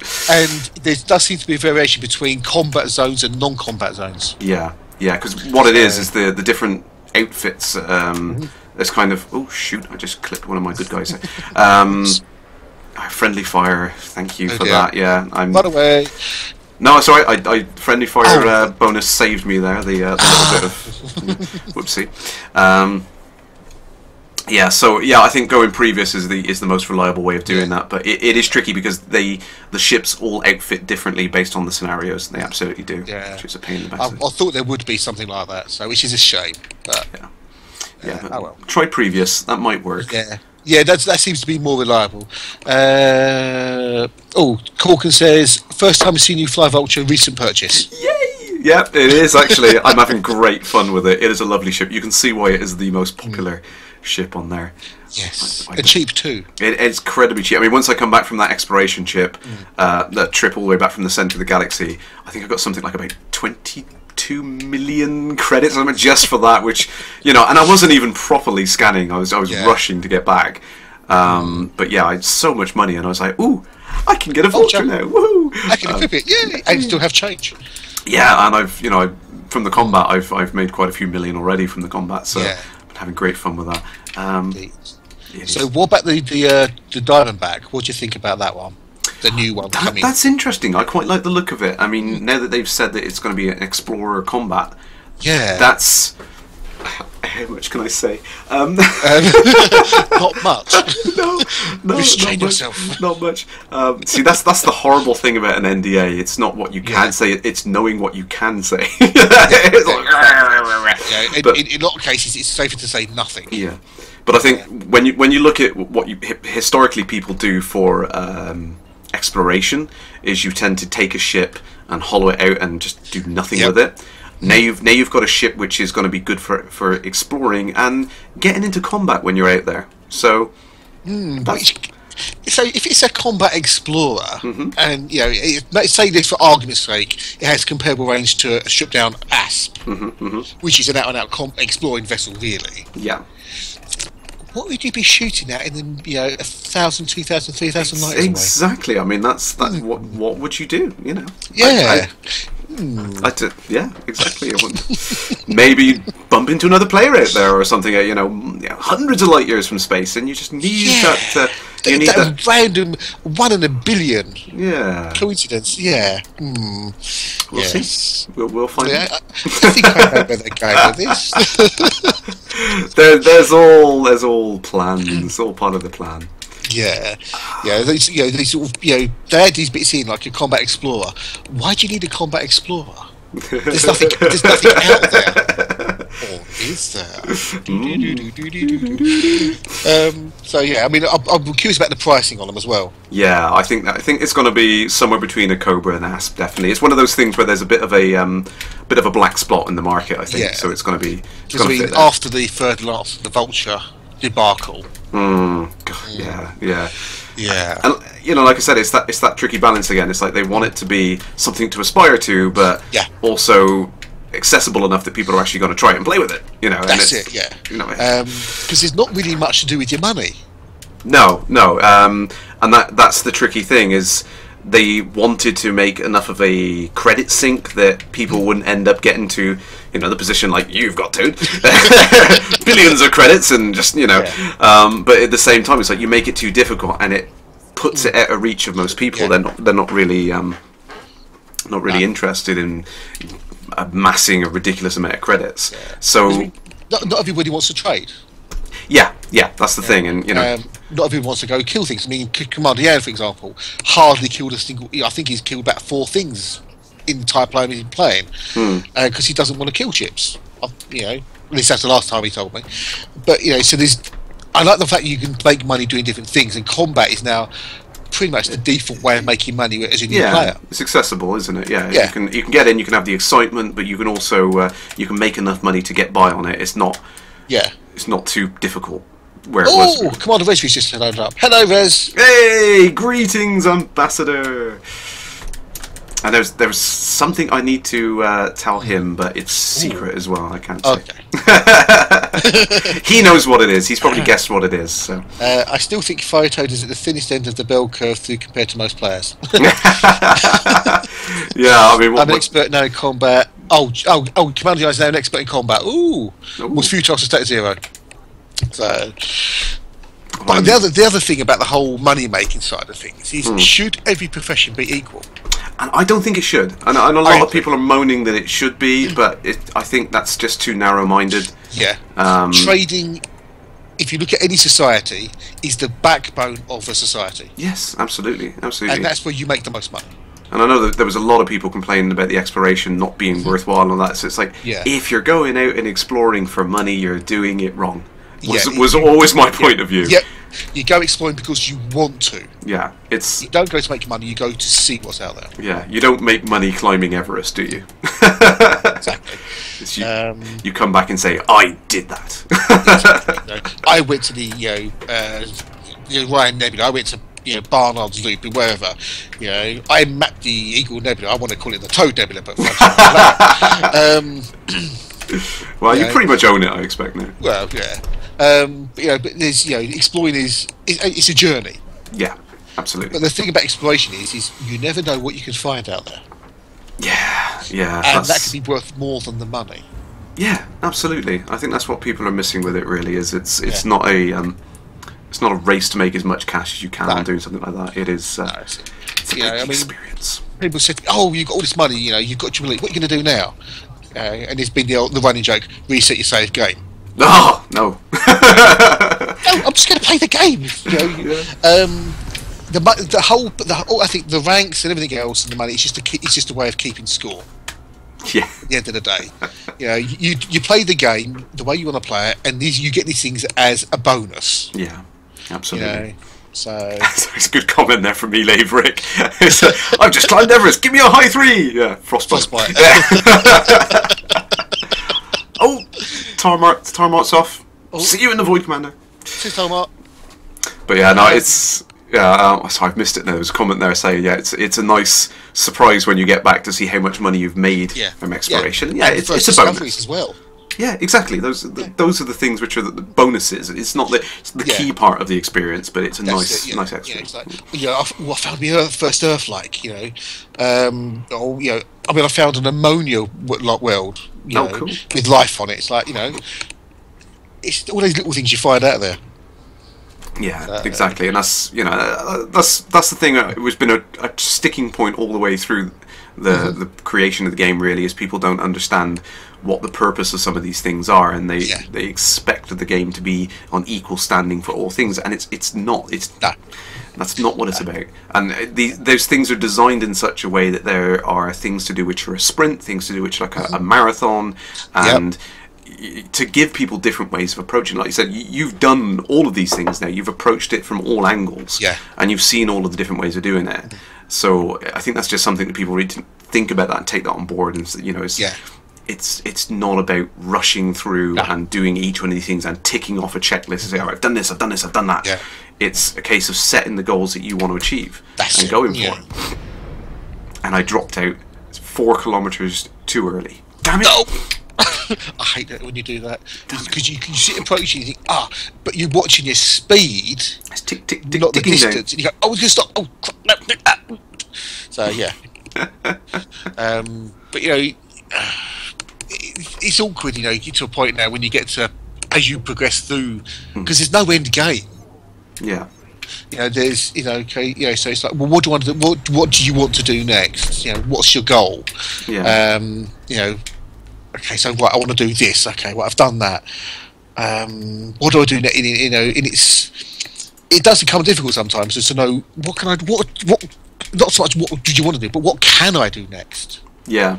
It is a tricky thing, isn't it? I think it's not about the ticking off every single part of the game. It's about setting those goals and achieving them. And I think you pretty much have achieved every goal you've set for yourself, haven't you? Yes. No, I do know. I mean, someone else who does have a little bit more than you now is set themselves a goal of once they got to trading elite, they actually went for 3 times trading elite. Oh, smack that! Yeah, I know. That's pretty tough going. I think that would. I mean, if I wanted to do it, I could hit 2 billion. Yeah. It's only another 700 million. I could do it in 3 weeks because I know I can do it. Yeah. I've done it, and if the trade route I found is still viable, which I touch wood it is, I could just sit there and do that for several hours a day and make 60, 70 million a day. Yeah. But where's the fun in that? Exactly. But yeah, that's the thing, isn't it? It's you've got to the point with that now. It's like you've done the trading, but you've done it to the point where you don't want to do anymore. No. But the player I'm thinking of is they're still enjoying it, so they're still doing it, and that's the thing, isn't it? It's like once you've got to that point, it's coming up with a new goal, and that's it. I think, like you said, the power play stuff is something that you are looking forward to, and that's going to give you a lot more to do. More layers to the game, more texture. Yeah, absolutely, and that's the important thing. It's giving more targets from more things, more reasons, and not necessarily end game stuff, because everyone can get involved in the power play. That's it. What was it Saturday said? Fly to the opposite side of the galactic Milky Way. That should keep you busy for a week or 2. Well, I will go exploring again when we get the bigger jump drives. Yes. Yeah. Because I'm sure they're gonna have to give us something to, because I know they don't want to do wormholes. But travelling from one side to the galaxy is time consuming. It's a bit of a grind, yeah. Yeah. And there has to be some reason to go there, and some something that you're trying to achieve as part of it, and that's the important thing. Like I said, the there's a war zone mission. Got to accept that. That's a old world research in DSO. The newest rejuvenation project in Old Worlds has been announced. Let me go back to the. Let me go back to on the stream. Where is it? There it is. Yeah. Let me bring that up. I'll leave that on the thing so we can chat away for a second. Yeah. Click away. There we go. Yeah. I'm not sure if everyone can read that. Hang on. Nope. Because there's so much goes on in the background story that people miss a lot of the times, I think. Yes, because they're that's the rushing thing. everywhere. Yeah, it's like where's this, doing stuff, get in the combat, do that, and there's no kind of thought going into, well, if you read this, you'll know where the things are, you know what's going on. Like Lady Kahina Loren, you know, from Drew's book, is heading on a bit of a tour at the moment. Is now heading down to Akinar, for example. So Akinar, however you pronounce it. Yeah, Ashinar, Akinar. I won't go there. I won't get into pronunciations. No. But yeah, there has to be some driving force behind what you want to do in the game. That's the important thing. It. You know, I mean, it's easy to fly around and blow stuff up. It's easy to make money and whatnot. But if you don't, I mean, this is why I love Elite, is the fact that there is a story there, and you are part of the story. Yes. Or you don't have to be if you don't want to be. Yeah, exactly. I mean, we was joking the other week about, I think it was on Dogstream, you know, about the imagination should be a requirement on the list of requirements. Imagination required to play the game. If you don't have one, go away. Because you do need imagination in this type of game. Yes. Yeah. Because it's so vast, and if you can role play a little bit, it helps with it, doesn't it? You can kind of get yourself into the zone with stuff. And it's like I said right on the very first announcement of the Power Play thing, having that image of a character was such a simple little thing to add into the game. Yeah. But at the same time, it kind of automatically allows you to feel more connected to the story. Yes. And it's just this psychological thing. It's almost subconscious. You don't even realise it. But when you can put a face to the stories which are in there, it really does help kind of draw you in and help you do that role play thing. So that's it. You know, it's like, you know, you've got these powers. You know, these figureheads. You know, who do you want to side with? Who do you want to side against? Yeah, exactly. You know, do you want to stay independent from any of the powers? Yeah, you just don't want to get involved, and you want to, you know, exactly. You know, because I mean, Toad's independent trading services, friend to all, enemy to none. I would, you know, it'd be nice if you could play in the Power Plays area without it being aligned with the power. Yes, there'd be like the black market, the off the books missions that the powers would want done, but they wouldn't want them advertised. Yeah, that sort of background, sneaky around stuff, which I think could be quite interesting. Yes, yeah, absolutely, and that's the stuff, like you said, that Frontier are listening to us doing these things. They're waiting to see how we react to it, and the things that they really love to see us do, they jump on it straight away, and they're in there tinkering around with it. And it's like, let's add that as a story. It's so cool, you know. So, but it's nice that they're whoa, that's a Type 9. Whoa. Yeah, but it's nice that they're listening to all of us on that, and they want to add these things in. But, I mean, the fact that they listen to the fans is great. The problem is, especially on that place where you get that small vocal minority who scream and shout. It's, you know, and I know the answer, you know the answer, but it's like other people say, oh, but they listen to all the people on the forums who scream and shout and whinge and moan, and you know, all the trolls in the hills. No, they don't. No. They weigh up all of the options on that, and you know, a lot of the things that, you know, they get screamed at for something not being in there on day one. And they don't, and then they get screamed at because they're not telling anyone that they're trying to fix these things. Like, for example, a big important thing in the update this week about the cheating. Yes, and everyone's been screaming and moaning about the cheating being prolific and everything else in day one, and it's not really. There's a few people which are making it really bad and making it sound worse than what it is. Exactly, and that exacerbates it. Then everyone thinks it's a real big problem, but it isn't. It is not. I mean, it only really affects people in open play to some degree. Yeah, exactly. And even way back when, I mean, when we started doing the community goals, there was one of them which jumped up suddenly overnight from so much, like, a really high level, and then the day after it gone down again, and everyone was a bit clueless. And the Frontier never said anything about it, but now you can see that there's this idea of these shadow bans and things coming in where.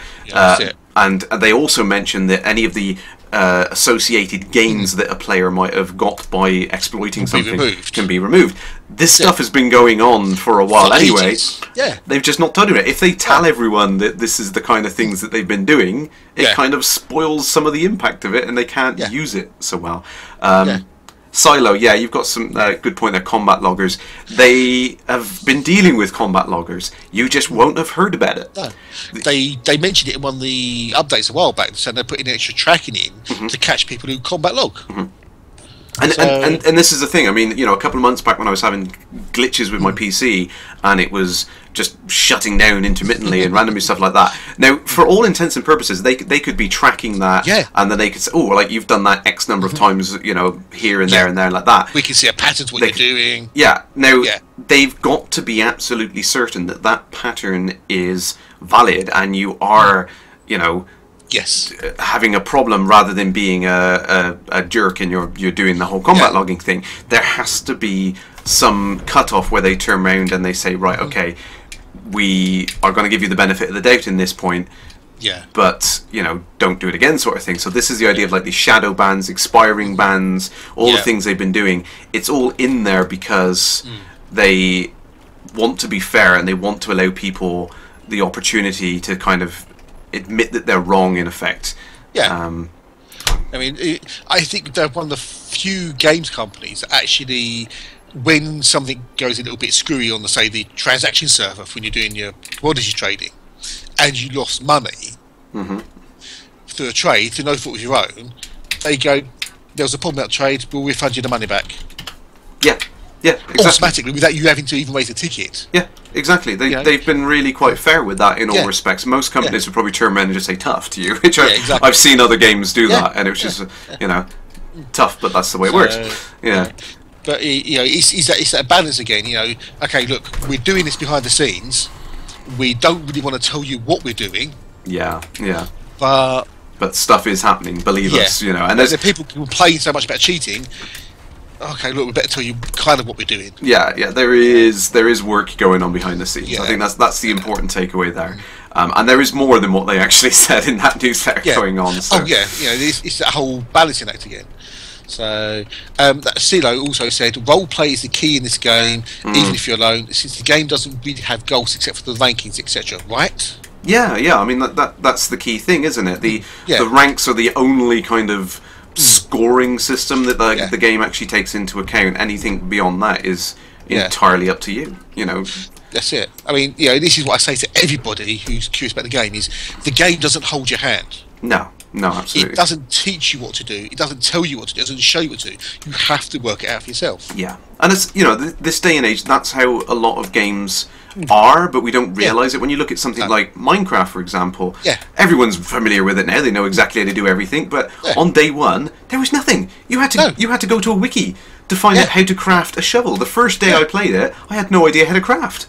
I had no idea that I could drag things into those little boxes and create objects. And that's kind of the sort of region that Elite's going for, is that it just dumps you in at the deep end, just lets you get on with it. And that's why we love it. Yeah, it's uncovering the things is the fun. Yes. Finding them out. Gamora. Hi, Kerrash Landing. Hey. I'd like to know that Mendek is 8 followers away from 2K. Oh, awesome. He says if he gets the 8 tonight, then he'll do a 24-hour stream tomorrow. Oh, awesome. Right. We're going to have to go bomb him. Let me get his link up, if you don't mind. Oh, yeah, absolutely. I think I'm already following him, but if anyone... I'm following him as well, If anyone on the chat isn't... He's a grumpy sod, but we love him. So if you're not following Mendek, pop over to that link I just put in chat, chuck him a follow. He's a lovely bloke, really, even though he pretends to be grumpy. And help him get to his 2K tonight, please. That'd be awesome. Go on, guys. You're not missing anything for a second. You better come back here. Just come back. Don't stay. Come back. Kerrash Landing will be right back. Yeah. I need some hold music. That's what I need. Yes, exactly. Well, if you need any artwork, talk to Mr. Junks. Yes, he's done some great stuff for you, hasn't he? Yes. Yeah, I mean, the hazel he's done and all the logo, it's just amazingly. So, they are wonderfully fun. So, yes. Oh, I don't believe. Abacus is not in your group, I don't think. Oh, is it not? I can log in if he wants if he wants to join, I can send him an invite, or I can accept him in. It's not a problem. Okay. I can log on quickly. There we go. I have no worries about that. If he wants to join in, That's fire up the old game. That's what I love about Wings. It's just you get these. Yeah. I want to join. It's brilliant. Yeah. Brilliant. Right, let's look firing up the old game on the other PC. See, that made me think. I mean, there is one thing which I find really hilarious. Someone just crashed into me. Just got my name on. Oh, is it? Oh, yes, ISHUM. damn it! Ism is the Arcadian god of fire, which is where the name came There from. we go. Because I was trying to think of a name for the Kickstarter backer thingy. Oh yeah. And I wanted something to do with Fiery Toad, but I didn't want Fiery Toad. Right. Yeah. Because as a command name, it just sounded a little bit stupid. Hello, what's your name? Commander Fiery Toad. So I thought, how about having something to do with fire and toad, but with other, words, And I found Ism, which is the Arcadian god of fire. Oh, awesome. Where it comes from. Yeah. So anyway, pointless story there. Always good to know. I did wonder actually, because I thought you use Toad for everything, and then it's like, why is that? Yeah. That's because it just seemed to have, Commander Fiery Toad. Yeah, it's one of those. It's a modern gamer term sort of thing rather than a. Yeah. I know what you mean. Although my NPC name is James Icy Toad Johnson. Awesome. Who I've actually found and killed. Oh, you have? Yep. Oh, crazy. So there we go. I think there's. I think I've accepted him in. Yes. There we go. He's not showing up. Let me come back out and go back in again. Dum, dum, dum, dum, dum, dum, dum. Well, he's not showing up as a request, so I must have accepted him. I'm sure I did. It might already be on your list. Yeah. It might already be. You say he's just come up saying he's sent a request. Yeah, that's all right. Yeah, but it's not showing on my friends and private groups. So I must have really taken. I don't know. Power plant for the win. Oh no, he's in the main menu. I can see him. We've got a commander. Yeah. Do you know if they're going to do anything with the friends list from the main menu? Yeah, it needs a bit of work, I think, doesn't it? Yeah. Because it's you can't sort it, you can't do anything particularly. No. And I've got to a point like a couple of other streamers, like Kate and Mad Dog. I can't accept any more friends. Oh really? You've got that? Right. No, it's not so much that, but my friends list is humongous. Yeah, mine's pretty crazy. I can't see. It's a case of like, look, I can't. I've got too many friends on my list. Yeah. Send me a group invite, and you can join the group. Yeah, I think that's more manageable as a group, isn't it? That's it. Because if you're in open or private, you've got green blobs everywhere. Yeah. You can't see on the map. You can't filter it. You can't organise them in any way. Yeah, I think that's something that needs to happen. Yeah. I imagine it's on the list. I'm sure it is. It's a huge big list. I mean, Wings gave us a better in-game comm system. Oh god, yeah. So that's the thing that makes me laugh with this is when people say about something not being great. It's like, do you remember how it was? Yeah, and in 4 months it's improved so much, So it's all a case of it will come. It's just a matter of when. And it's just they're very good at continuing the development of the game over a Frontier. They know what they want to achieve, a year down the road. From what I can see, and they know what they want to do to get and what they need to do to get there. Yeah. So they've got that plan. They won't share it with anybody, rightly so. And it's the whole with what can we tell players that we can do, or what can we tell players that we want to do but maybe can't do. Yeah. It's a tricky thing because I've spoken to the guys before. And they really, really want to tell us all of the cool things they've got in mind and all the things they want to do. But it is that case of, let's wait until we're absolutely positive we can do this thing and that thing and so on and so forth. So, once bitten, twice shy. Yeah, exactly. Yeah, and the more you have these problems where people complain when things don't happen, the less willing they are to share information, which is an unfortunate side effect of that. I know, but it's you're damned if you do, you're damned if you don't. Yeah, yeah. So, but we get what we get, and we're grateful for it. Yeah, absolutely, absolutely. No, it's like I said, they really are keen to share as much as they can with us and tell us everything they want to, and they would tell us more if they could. But I'm sorry, Rez. Oh, dude, what you been shooting him? No, he just realised he's joined my wing. He's come in, right. and we're actually going for the opposite community goals. Oh no! I'm sorry, Rez. I'm sorry, Rez. Wow. So he's obviously fighting for the Empire. And you're fighting against him. Wow. Yeah. I couldn't. But the weird thing is, though, I mean, I'm getting Imperial bonds, and it's upping my rank with the Empire. I don't get it. Yeah. I'm. Well, from what I remember being told by Prime, anything in a conflict zone is, it stays in the conflict zone. Yeah. It doesn't affect your reputation. Just like Las Vegas. What goes here stays exactly. here. Yeah. Okay. Yeah. The only thing that may help your reputation is when you turn in the bonds. Right, okay. With the faction you're fighting for. Right, okay. But you don't lose rep in a war, in effect. Okay, because you're just there doing the job sort of thing. Yeah, rather than, exactly. You're being paid to go and kill.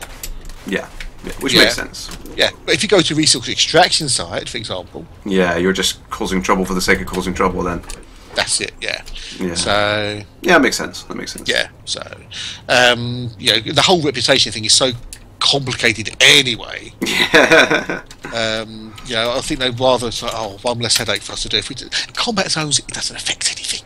Yeah, and it kind of makes sense, you're just... it's a kind of case of war of attrition almost, isn't it? It's who can send the most troops into there. And well, that's the other interesting thing about this conflict down in Crevera is the Petraeus mission, the Wages of War. Yeah. There's actually a caveat to it. Yeah. I don't know if you've seen it. Basically, it says if the other side wins and Petraeus has to send in his personal fleet, all the bonus payments are forfeit. Yes, I did read that, and that was one of the things that put me off on it. And I was thinking that's going to be really tricky. That you could do all that effort and all that work to do it, and then suddenly it's all pulled out from underneath you. And I was thinking, well, don't like the sound of that. Plus, I just don't like the sound of Petraeus. I mean, this came up when I did the interview with Ed, actually, and he was telling me about it. He said, I don't see you as the kind of guy that would support him. And I was like, you know what, Ed, you're right. I probably wouldn't. So that's it. And the other thing is, the station is 28,000 light seconds away from the star. Yeah, that's a bit of a grind. And it's an outpost. Yeah, it's not really worth it, is it? Well, it's not so much that, but that's sort of, if you're in an Anaconda, you can't get the mission. Yeah, because you can't land on the damn thing. Yeah, so you'd have to land at the station, hop into a Sidewinder, fly down to the station, collect the mission, fly back, get in your Anaconda, go shoot things, come back to the station, get in your Sidewinder, fly down, turn them in, come back. It's a bit silly, isn't it? They really need to implement that elite taxi service, I think. Well, I mean, that goes into something else people be talking about. Transportation. What's the Orca going to be used for? What's the Dolphin going to be used for? They're passenger ships. Yeah. Who are you going to be ferrying? Is it NPCs? Is it going to be players?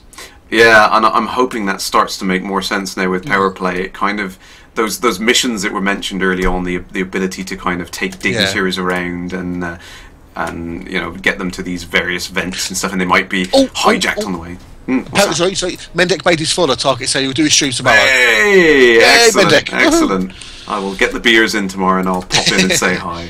And apologise for sending all of my followers over and forcing you to do a 24-hour stream. But you offer these things. That's what's going to happen. It's like you drinking every time we said power play. I totally got the wrong end of the stick of that. I really should not have done that game. Really. And then you got confused because every time we said a water cake, we had to take a drink. But that was a fun night. It was good fun. It was good fun, and I didn't have a terrible hangover at the end of it. It was all good. Yes, Abacus is in the zone. Right, we're gonna have some hot wing action. Ecos, I love my tracker. I can't believe people can have the skill to play it with that tracker. So I'm letting myself waiting for the release of Oculus. Oh yeah, we were just talking about. I mean, this is the first time I've been able to stream with the Ed tracker, and like I said, a really massive thank you to Commander Higgs. It was absolutely awesome for him to send it to me, and I've been having great fun with it. It really does add an element to the game that you don't realise you're missing until you've tried it. No. Just being able to have the head tracking makes a huge difference. Anything of the extras, the tracking, the rift, the voice attack, you don't need them. You don't need it, no. I mean, you could play it with the most basic thing. I mean, a friend of mine plays it with the Xbox 360 controller, and he was keeping up with me in a wing, and he's got to the point now where he's very competent with it, and that's why I can see that the game will be great when it comes out on Xbox One, because it's just so approachable. You can just jump in and play it without knowing to do that. But then there's the depth. There's so much more to do. But then you got the whole conspiracy lot going, oh, so it was designed to be a console game because it works with the controller. No! It's just very clever UI interfacing.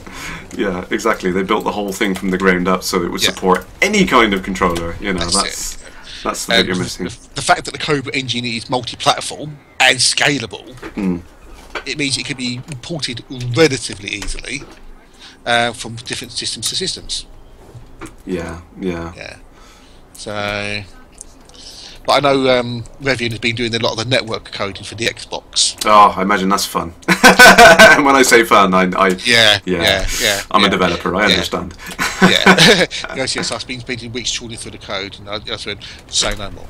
Yeah. I mean, that's the tricky thing, isn't it? I mean, they've built the entire backbone based on the Amazon infrastructure, and now suddenly they have to kind of somehow pair that up with the Microsoft Azure stuff that's behind it. Yeah, that's going to be fun. That's going to be fun. And I'm sure I read in one of the articles that the console and computer they'll be on the same server, sharing the same space. Yeah. But obviously they won't be sharing the same instances. Yeah. And the main reason is patching.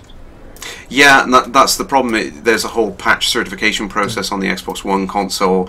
Even if they got them out and done at the same time, they could deploy it on the PC instantly.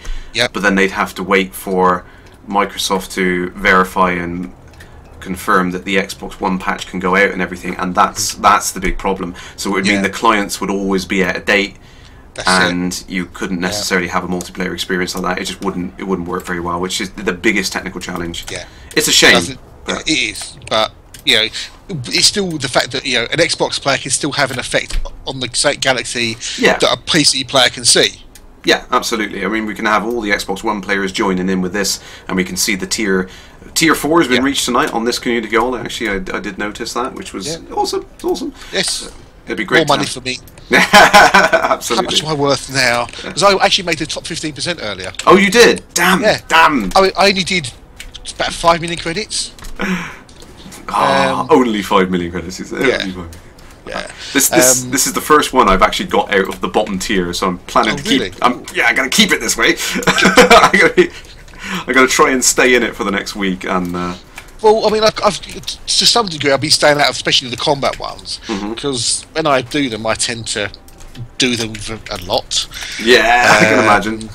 And I didn't want to sort of push people out of the top spots.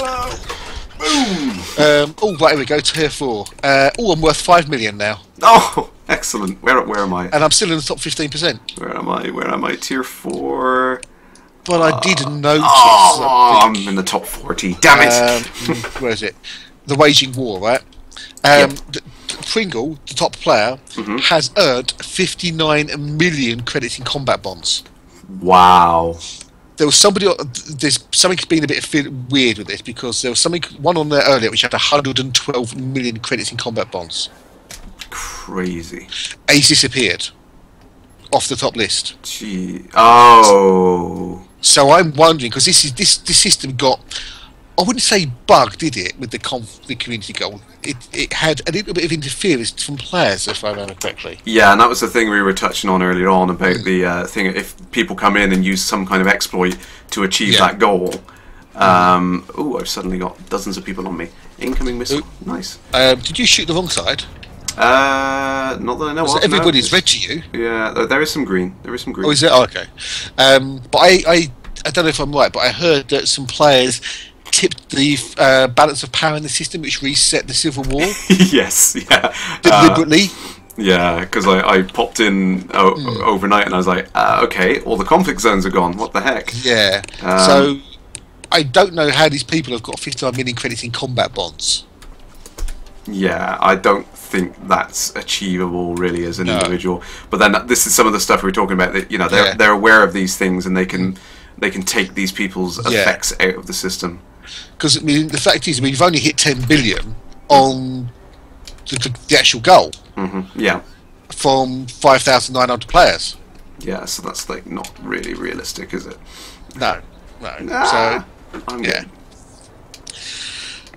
I'm getting totally owned. Yeah, it's getting hot in here. I was just having a look through the chat. They were talking about the Rift and whatnot. On Steam, they say the Oculus is not really ready yet. Poor resolution frame rates. The resolution, yes, was it 1080 on the DK2? Yeah, I have heard that the Crescent Bay might be 1080 per eye though. So that's a huge improvement, I must admit.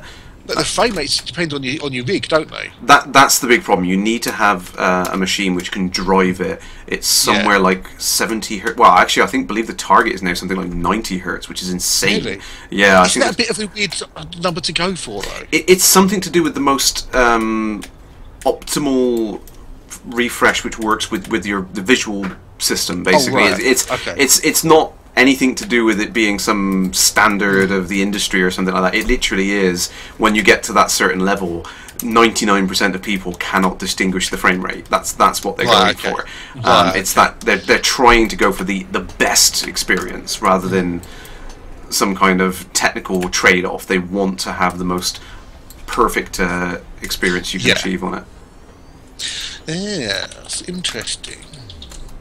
So, But as much as the 3D intrigues me, I'm just wondering, is it a lot of it? Is it a gimmick at the end of the day? It's tough to say. Oh no! No, don't tell me you died. He rammed me. No, he just rammed me. I can see your shield's going down. I was just putting them back up with the shields on. Oh, right. And he rammed me. Cheeky son. I had that earlier. I was quite happily shooting things, whatnot, and then I was getting knocked around and banged about these other ships. Oh no, he's dead! No! Oh god! Oh dear. But I kept getting knocked around by my own side. Yeah. So, it happens, doesn't it? Yeah. The thing is, your rebuy cost is well, it's about 428. Yeah. Which for your bank balance is quite a lot. Yeah, I know you got what 10, 12 million or something left. Yeah, I got I've got about 17 million total. I've just 16.5 million now because I've just took a knock. Yeah. But it's still, with your bank balance, that's still, it's not a small amount of money. No, it's a pain. Yeah, but it's, whatever the value of your reinsurance is, as long as you're enough to pay it back off, you just have to accept it as one of those things. Yeah, it happens. So I'm not. Yeah, But first, I must post on the forum and rant about it. Hang on. Yes.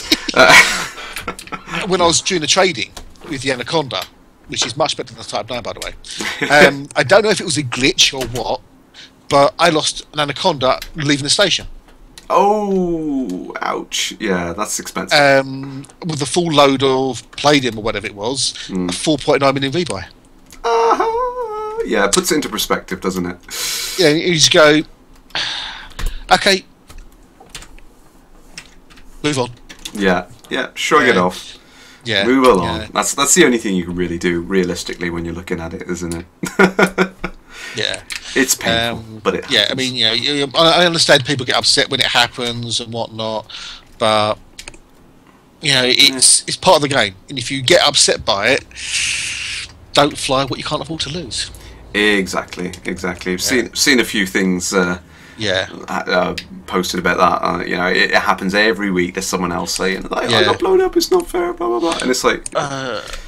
what's that? No fiery toe, def not, it's such a difference, especially in combat and invest sites. What's E-Pilot referring to? I'm sorry, I missed that, yeah. Yeah. Feel free to repeat that again, E-Pilot, and we'll try and pick up on it, let's say. Gamora says we're going to comment on the Steam Keys forum thread, but then I thought might as well go swim in the toilet. yeah, exactly. Yeah. I mean, this goes, you know, what we said earlier. They said, yep, if you want Steam Keys, you can go generate them, and people are still going to complain the fact that you can now get a Steam Key. You know, it's yeah, it will happen. I'm sure you can say it a few times this stream. Don't fly what you can't afford. Yeah, exactly. Yes, and that, you know, that thing goes to the insurance thing. People who fly without insurance. Yes, don't do it. Don't do it. I have no sympathy for people who fly without insurance. Yeah, I think from very early on I've learned this, like, you know, if I've got enough money for that ship, go get 50% more, you know. I don't instantly go in. I mean, if you do that, I mean, the first thing you do when you jump in a ship is you want to outfit it with all the best stuff. So you need way more money than what that ship is anyway. Yeah. So it's the bigger or the more expensive the ship, the more money you need for it. Exactly. You know, you get like an Eagle, you don't need a lot more to outfit it quite well. But you only go to a Cobra, and you can easily spend 10 million on a Cobra. Yeah. You know, I've spent quite a bit on this one, even. Yeah, exactly. You know, people, you know, what's a good vulture build? 5 million plus 15. You know, 15, 20 million for a vulture build. Yeah. So, you know. Oh, E-Pilot said the Rift. Oh, the Rift. Oh, right. Okay. Yeah. It does. Um, Yeah, it does make a bit of a difference. I can imagine, you know, it can make a difference, you know, because obviously you've got that immersion of it, so you know you can focus more. But I don't know. I'm still not. Maybe when I try it, I'll change my mind a bit. So. Yeah. Oh, Garcini's put a good story in there. Yep. Did 21 jumps to get to a system. Instead of landing, popped into a strong signal source, pushed your luck too much and lost your ship. Cost you 1.4 million credits, and then realised you hadn't docked and had to do it again. Exactly. That's, you know, the game is gonna punish you if you don't do the obvious things. Yep. You know, and you know the game doesn't care whether you live or die. Exactly. Yeah. It really doesn't care. Wants to kick your ass. That's what it's all about. But that's, you know, that's where the fun is. It's being able to come from that and saying, I survived that, I did that. That's it. You know. I mean, I've dabbled with strong signal sources, and no thanks. Yeah, I've made it out alive. It's not fun. It's not fun. I believe that's where you're going to find some of the unknown artifacts if anyone is interested. Oh, really? I believe that's where you get them from. But I've heard that they're in a Type 9, guarded by anacondas and stuff. Yeah, because of the radiation it's given off, it destroys your ship from the inside out. So that's it. It's worse than toxic waste. Yes, it's very quick. So to stock up with AFMs. Yeah, and rush back to that station really quick. Yeah, it's the only way you're going to be able to survive it, really. That's it. So, quick question there from someone. Mara Jaden, what shields have I got? I got it up on the screen now. I've got a B5 shield. I haven't got the A5 because on the Vulture, power management is a bit of an issue, especially when you're running this loadout. I can imagine. Yeah, it's because the power plant on here is only the I think it's the 5. Is it 5? No, it's only a 4. So even an A4, it gets really tricky. Oh, there's Abacus. Yeah, I better get my nav lock on. Let's get back. Completely unrelated to Lee. I was just going through Twitter. Meet the guy who spent $3,200 on Hearthstone packs in one night. OMG! That's insane. And people complain about the ship skins being £2. I know. Or 5 or 10 quid. Oh dear. Yeah. I mean, they had the sale last weekend as well. I mean, there was some good value stuff. I got a few more in the sale for that. Yeah. I think I had all the ones that was on sale. I can now safely say, that I have every single Cobra skin. Oh dear, but it's just addictive. Yeah. I mean, I've got the 4th of Foot Pastel packs. Yeah, I've got that now. The Asp, the Third Lance and the Python. Oh, it's good. I mean, it's great because you get the nice little bonus of having something fun that you can use in game, plus you're supporting the game, so that's cool. That's it. I mean, it's now you've got the selfie cam. You can actually see what they look like, and you can take your screenshots of yourself in your ship. And winging up, you can see when you're in a wing who's who. It really helps. Yeah. Just simple little things like that are really nice. I think. That's it. And we get the decal soon as well, the gold decal. Ah, yes, that's going to come in 1.3 as well. That's going to be good. I'm glad we've got the Founder one now. Yes, It's nice to see these things come in. It's really good fun to see. I was just trying to read there. I missed it. Marvellous. Yeah, Margaret, you got the A5 shields on the Vulture. You took an anaconda to the face. Didn't even drop. Yeah, I did consider going for the A5. But like I said, it starts to cause some power issues, which is a shame really, because I wanted to kit it out to be fully defensive. But I suppose it's one of those things, is you need to be careful about what you kit out, what you and you use in your loadout. And I like that because it's a bit more thought going into it. It's not a you have to think about your loadout. Yeah, you're not just buying the best stuff for the sake of having the best stuff, and which is good. I like that. Yeah. I mean, the whole, been talking to people about the shield boosters and the hull enhancers. Yeah. I ran them for a while, and I think they actually caused more problems than they fixed. Yeah, it's really complicated, isn't it? It just makes it really hard to find a good loadout which is going to work and it's not going to have any issues with. And that's the thing. But it's options at the end of the day. That's what I like about it. It's a set of options. You can use them if you want to. You don't have to use them. That's it. You can find what works for you, and everyone has a slightly different play style. So finding something which works well for you is the key thing there. So that's quite nice that they've got the options there. I'm just looking at the time. I'm just checking. Yeah, it's no. I know. I want to play 2 hours more. is not long enough. No, it's definitely not. So I think we've gone over the mugs, the comms chatter. That was a nice video there from Marius there. The Super Cruise entry and docking etiquette. I think. Does anyone dock on the green side now? Please say you dock on the green side. Yeah. Sometimes I do. But my Anaconda golf game is going to be no more soon. Oh, yeah. Well, yeah, it's a shame. But I had fun. Yeah. But sometimes it depends. I mean, I found you can actually fit 2 Anacondas side by side in the docking bay. Can you? Yes, that's just okay. about. They're longer rather than narrow, aren't they? So, So, Laverick said, I kind of hope when the next expansion release we get the opportunity to have backer-style rewards again, large opponents to be able to name stations and something similar. Doubt it. Doubt it. Yeah, I don't think that's going to come back in as a thing. The problem is the backer rewards are one of those one-off things. That was one of those things for helping out early on. I don't think it's going to pop up anytime soon, to be honest. Mean, you'd have to do something extraordinarily, to get your name in the game now, I think. So, but you never know. They may do, for certain things, other things may go in the game.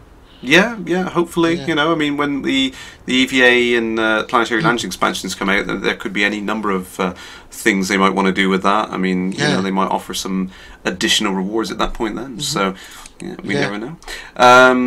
Other things on there, the Attica's Armada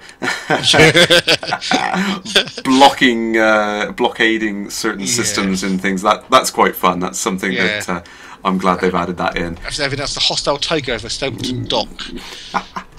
I was still posting an announcement, a company photo on Reddit. Now, Patria supporters will be executed as seen in the area. That's nice, though.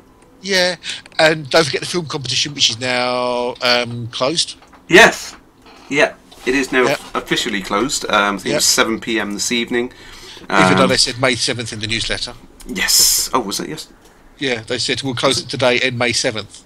Ah, there we go. Yep. So they were, as they said, getting the popcorn out and checking out all of these things now. Now I imagine there's quite a few to go through. But it's going to be interesting to see what comes out of that. I've seen some of the existing entries into that, and there are some good ones, some really good ones. I can imagine. I mean, the debug camera is very, very good. Oh yeah. But but I think if I remember rightly, Prime said he's going to try and do more work on it. Oh, awesome, yeah. Because apparently he threw it together in a couple of days. Oh, that's good. That's awesome. This is like what we were saying. It's like they want to do all these really cool things for us. It's just finding the time to do it.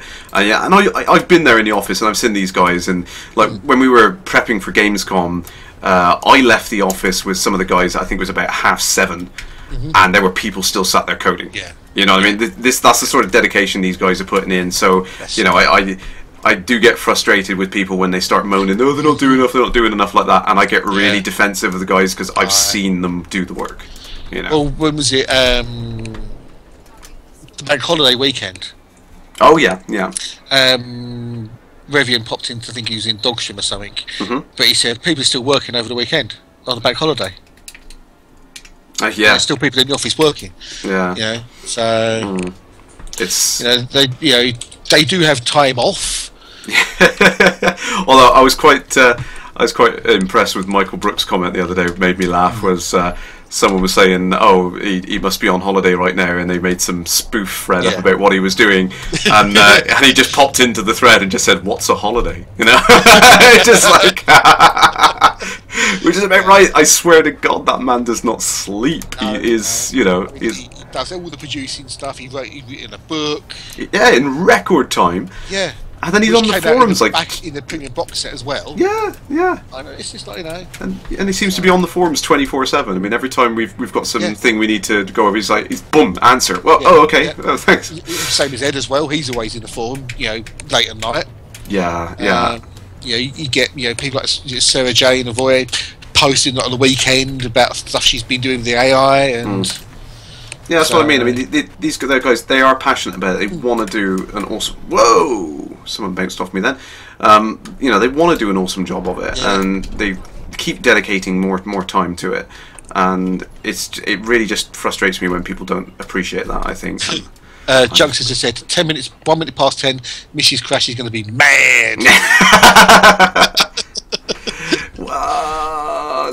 Well, we've got to make sure we've gone through the newsletter. I will say one thing, though. I was considering, and I know this is blasphemy, I was considering streaming some different games. Why not? I know. So, I mean, I'll leave it up to the guys out there. I mean, what I've been thinking is I've actually had a little bit of free time in between things recently. And some of you may know that Kerbal Space Programmer has now reached release. So if anyone in the chat is interested, by all means, just everyone type KSP now if you're interested. But no, I think in the future, I did do some multi-streams early on, there you go, Toads put it up. I did do some multi-streams. I did play multiple games way back when, and I think I'd like to get back into doing some of that. I think it would most probably do you good, to be honest. Yeah, play a few different play other games. Even if you do it on a Friday night. Yes, actually, I mean, I might, God, yes, Gerzine is saying, God, yes, KSP. Yeah, I love KSP. I've got it on early access on Steam. I've been playing it, crikey, I think for about a year or so since the version I had came out. The release version is now a lot better. Have you got it, Toad? I've been playing for ages. Oh, I love it. But the stuff they've added in the last couple of months for the release is really, really good. And I've been getting into the missions and Witcher 3, please. Yes. Witcher. But I mean, I don't play Kerbal the way most people play it. Oh, really? Yes, I build rockets to see what happens when I launch them. That's the great thing about it, though. It's a sandbox, isn't it? You can do what you want. You can do what you want. But I've started a mission sequence up again. I've been doing it from scratch. So if people are interested in seeing me do a little bit of that, then maybe I can split the stream. Maybe probably not next week because I'm going to be helping Grant out with the abracadabra stuff and the various other things going on. So stay tuned. If you do not follow Commander Psycho Cow, why not? He should still be in the chat. Is he around somewhere? He was in there, but I'll go ahead and put my link up. So definitely, if you don't already follow Commander Psycho Cow, follow him next week, probably around 7. He's going to be starting off his stream, and I'm most likely going to be involved in that. So there may be a delay with Crash Landing next week, But I'll be online and I'll be hosting his channel anyway, so you won't be without your weekly Crash fix. Have you played Space Engineers? Space it. I have seen it, but I have not had chance to play it properly because I've been watching videos and stuff, but I don't own it. So yeah, right. It's like Minecraft. Yeah, it looks good. But in space and better looking. Yeah, it does look really, really good fun actually. And you can build some really crazy things in it. And of course they got is it Medieval Engineers or something? Yep, Is another one? Yeah, that looks really fun. There's so many fun games. And I've also got Besieged as well. Actually, have you seen that one? That's kind of a. I've got that. Yep. That's weird days. It's great fun though. I mean, that's another one I could play as well. People, it's a great kind of little sandbox one. For those of you who don't know, is you just kind of construct siege weapons out of little blocks of wood and razor blades and various abstract things, flamethrowers, cannons, catapults. You know, you start off making the obvious battering rams and stuff like that, but then there's people who've made fully walking mechanoid things and just crazy. It's mad. Great fun. But I think you'd like Space Engineers. Yes, I love the videos. I really want to try and get it. I think I will jump in and get that. But what other sort of games do you actually play though? I play just about anything. I do like indie games. I like the obscure things that don't get a lot of traction on a lot of mainstream sites and things like that. So I like to try a little bit of everything out. You know, like these obscure things like KSP and Besiege and things like that. I backed the Carmageddon Reincarnation Kickstarter. That I think, you know, if you look past the gore and stuff, it's tongue in cheek. It's hilarious if you play it, and that's what it's supposed to be. But anything really, I will literally give anything a go. So. Did you hear there's a remake of Descent? I had heard about that actually. That's what's it called? It's called Descent. Descent. Right. Sorry, because I saw another Kickstarter coming up. It was a Kickstarter. I backed it and it's now gone live. Oh, awesome! Yeah, so it's basically a continuation of Descent. Ah, excellent! I would love to see that. Descent Underground by Descent Studios. Oh, excellent! So many good games. Not enough time. Not enough time. I know. So, but yeah, I mean, I think people. I don't know. I would like to see you play other games. Yeah. Okay. Yeah, I can definitely do that. We can do that. Slenderman with the Oculus? No, Kirky. No. Alien Isolation with the Oculus. Oh, Matt. Well, like I said on a couple of streams before, I met the guys at EGX making that, and they were like, "Come over, have a go." And I was like, "Guys, I love your game, but I can't even watch people play it." So it freaks me the hell out. It's you know. But it's I love what people are doing with that kind of thing. Yeah. The horror experiences are just so perfect for that kind of game, for the Rift sort of thing. You know. There we go. Yeah. So answers on a postcard, folks. By all means, send me a message. What sort of games you want to see? I'd definitely like to mix in a few more and show that. KSP. We'll do a KSP special one week, but you have to join me next week. It's going to be good fun. I think on that note, we better wrap up, Toad. I kept you long. Indeed. You have been before you get told off by the missus. Well, I'm thinking of you as well. I mean, you've obviously been up crazy hours today streaming as well. I'm used to it, so. Max. I think we'll have to ban Max. Oh, he said the S word. He said that other game. I've got no issue. I have backed Star Citizen. I do have it installed. I'm probably going to have to download a 70 gig update to play it again. But yeah, I've I've got it on here. Priscilla says, "Are you coming back next Friday? Who, Crash or?"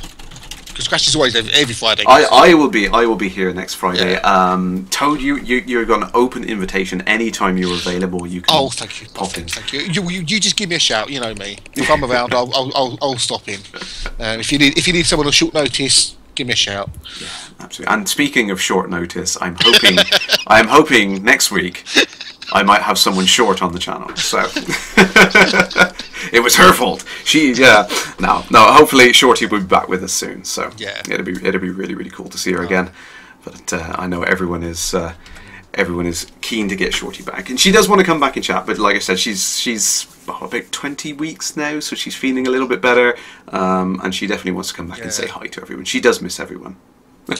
Well, I think pretty much everybody misses Shorty. Yeah. No, she she does appreciate all the kind words of everyone, but she just feels really bad she hasn't been well enough to do it. I mean, not even sit at her machine. She's missed all the updates and stuff. She hasn't seen anything from the Power, really? the 1.2, anything like that. She hasn't been able to sit down and do it. I'm getting invaded by the Geek Fleet. We're just wrapping up. Oh no! Oh dear. I was just wrapping up. Well, I'll tell you what, Toad. I'll let you go on. I might treat the people now that are watching to some fun, but I will let you head off. Well, I can hang around if you want me to. Shall we? Should we do some KSP? Oh, go on then. Do some. Go on then. I mean, I've got. It's Saturday tomorrow. I haven't got to do anything tomorrow, so I can hang around for a little longer if you want. Oh, or if you've had enough of me, I can bugger off. I could never have enough of you, Toad. Oh, you charmer, you. Right, oh, how's Mrs. K, by the way? She is doing okay. Yeah, she's got the instructions now of what she needs to do. But yeah, it's she has to have the operation. Obviously, there's a medial meniscus tear in it. I saw the tweets earlier. So painful. Yeah, not fun. Just waiting for the appointment. I heard. Yeah, waiting for it now. But it's okay, Geek Girly. It's great to see you in here. I'm going to head over and set up for a different game just for a change of things. So. I'm sorry, those of you come over for some Elite Dangerous. I can tell you all about Elite Dangerous and everything about it, but we were literally just talking about why don't Crash do something different. So let's go ahead and get this set up. And I haven't done it in such a while that I have to make sure that it's actually going to stream okay. Let's give it a go. Give it a go. On the air reconfiguration, folks. Right, let's try and get this set up with the screen. I'm going to have to shrink it down to a resolution which is going to fit on the screen so you guys can see the Geek Fleet invasion. Love it. Snow Imp, farewell. Thanks for joining. So oh, see you later, Snow. Catch you later. Let's go ahead and get this up. Right, I had it running full screen, so I'm going to have to do it. So I can probably turn the head tracker off now. As much as the head tracker would be awesome in KSP, it's not going to work, I don't think. Rightio. Fire Raven, is that the classic Elite in the background? Yeah, if I turn my face off for a second so you guys can let's put it on the whole screen there. Yeah, so this was the setup that I'm running at the moment. And I got all that ready for the 100th episode of the stream, and I had 3 of the guys from Frontier come over, and just as a little treat for them, I had it all set up playing every version of the game I owned. I got the NES version, Spectrum, Amiga, literally every damn version of Elite you could possibly play. That was fun. That was. It was amazing fun. That's still on your YouTube channel, isn't it? Yes, yeah, it's up on the YouTube channel. See if I can find a link to it now a bit quick for you guys. Check your Twitter direct messages. Oh, right, okay, I will do. Let's get the audio turned down slightly. Oh yeah, the audio in Kerbal. It's loud, especially when you get the launches. Oh god, I mean, I did that. I literally made myself jump the other night when it was like it was going down, it exploded. Oh jeez, it literally shocked me that much. I wasn't expecting it. I've got messages all over the place at the moment. I will right, let's get this in a resolution which is going to work. That's the other. Yeah, we touched a bit earlier about 4K. You don't realise how big the gaming area is on a 4K screen. Oh, it's crazy, isn't it? I mean, it is. I saw that on when we were playing around with the ones at the EGX show, for example. That was it was crazy when you saw that the desktop icons and stuff like that. Yeah. It was like, really? It's like crazy. Well, the pixels, the sheer pixels. Use the accessibility to zoom the desktop in. Oh yeah. So I can actually read it. Really? So it was, crikey. But you play something like KSP in 4K, it's like, what does that say? It's like I can't read it. You can't read it because a lot of the games don't scale for 4K. Yeah, yeah, that's the problem, isn't it? It's the UI suddenly goes completely nuts. I mean, a lot of these things when they were built, they just weren't built with that in mind. That's half the problem. Yeah, that's it. Because Elite's one of the few games that has scaling for up to 32K. It's crazy. I know. You can't. Oh, yeah. Oh, I didn't. I was messing around with the screenshots, the high res ones. Yes.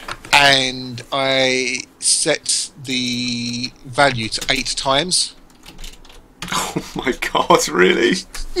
Really? Yeah. So I had a 32K image. Oh, and did your hard drive survive? It was only 1.5 gig. Oh, really? Yeah, it took 21 seconds to load. Oh, ouch, ouch. Yeah. That's insane. That's absolutely crazy. Yeah, but I think I tried to do that before, and it was just so. Oh man. I think I did it on the old rig, and it went. Yeah, died. Yeah, but it works with the 970s very nicely. And I did tweet. I tweeted. I think using it on the thread, like station zoomed in, really zoomed in, and it's like the detail on it is just so good. It is mad. Oh yeah, Katie Cat 3000 there saying my wife plays Elite on 4K monitor, and it is ridiculous how gorgeous it is. Yeah, I can agree. When I was watching it for the first time at EGX on a 4K, it was like seeing a poster come to life. It was crazy. It is. I mean, I was messing around with stream settings the other day, and I said, okay, I'll see if I can stream at 4K. So, it streamed, but it was a static image. Yeah, I can imagine. But it looked beautiful. Look, and it says, where can I download this 32K? So I said, I deleted it. Oh, no. Well, I couldn't upload a 1.5 gig image anywhere. Yeah, true. I'll see if I can find it on Twitter.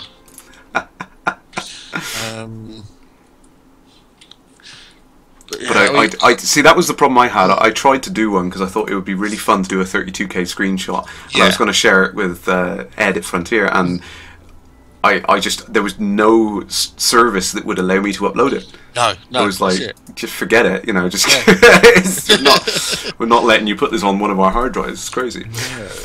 I mean, just to get onto Twitter, I have to zoom in, crop, and then save as a JPEG. Wow. To go, because the high res ones I take are 389 meg each. Yeah, it's madness. Yeah. Oh, there is it. I just took an 8 times 4K screenshot, 30,000 by 17,000 pixels. Oh, this just, you can't imagine it, can you? It's just no. Crazy. Oh. And it was 1.5 gig, and it took 21.669 seconds to load. Gee whiz. Yeah. Gee whiz. It's crazy, but I love the fact that it supports it already in the engine, and that's one of the things I think is really cool about it. Is it's not it's future proof to the nth degree. Like that's it.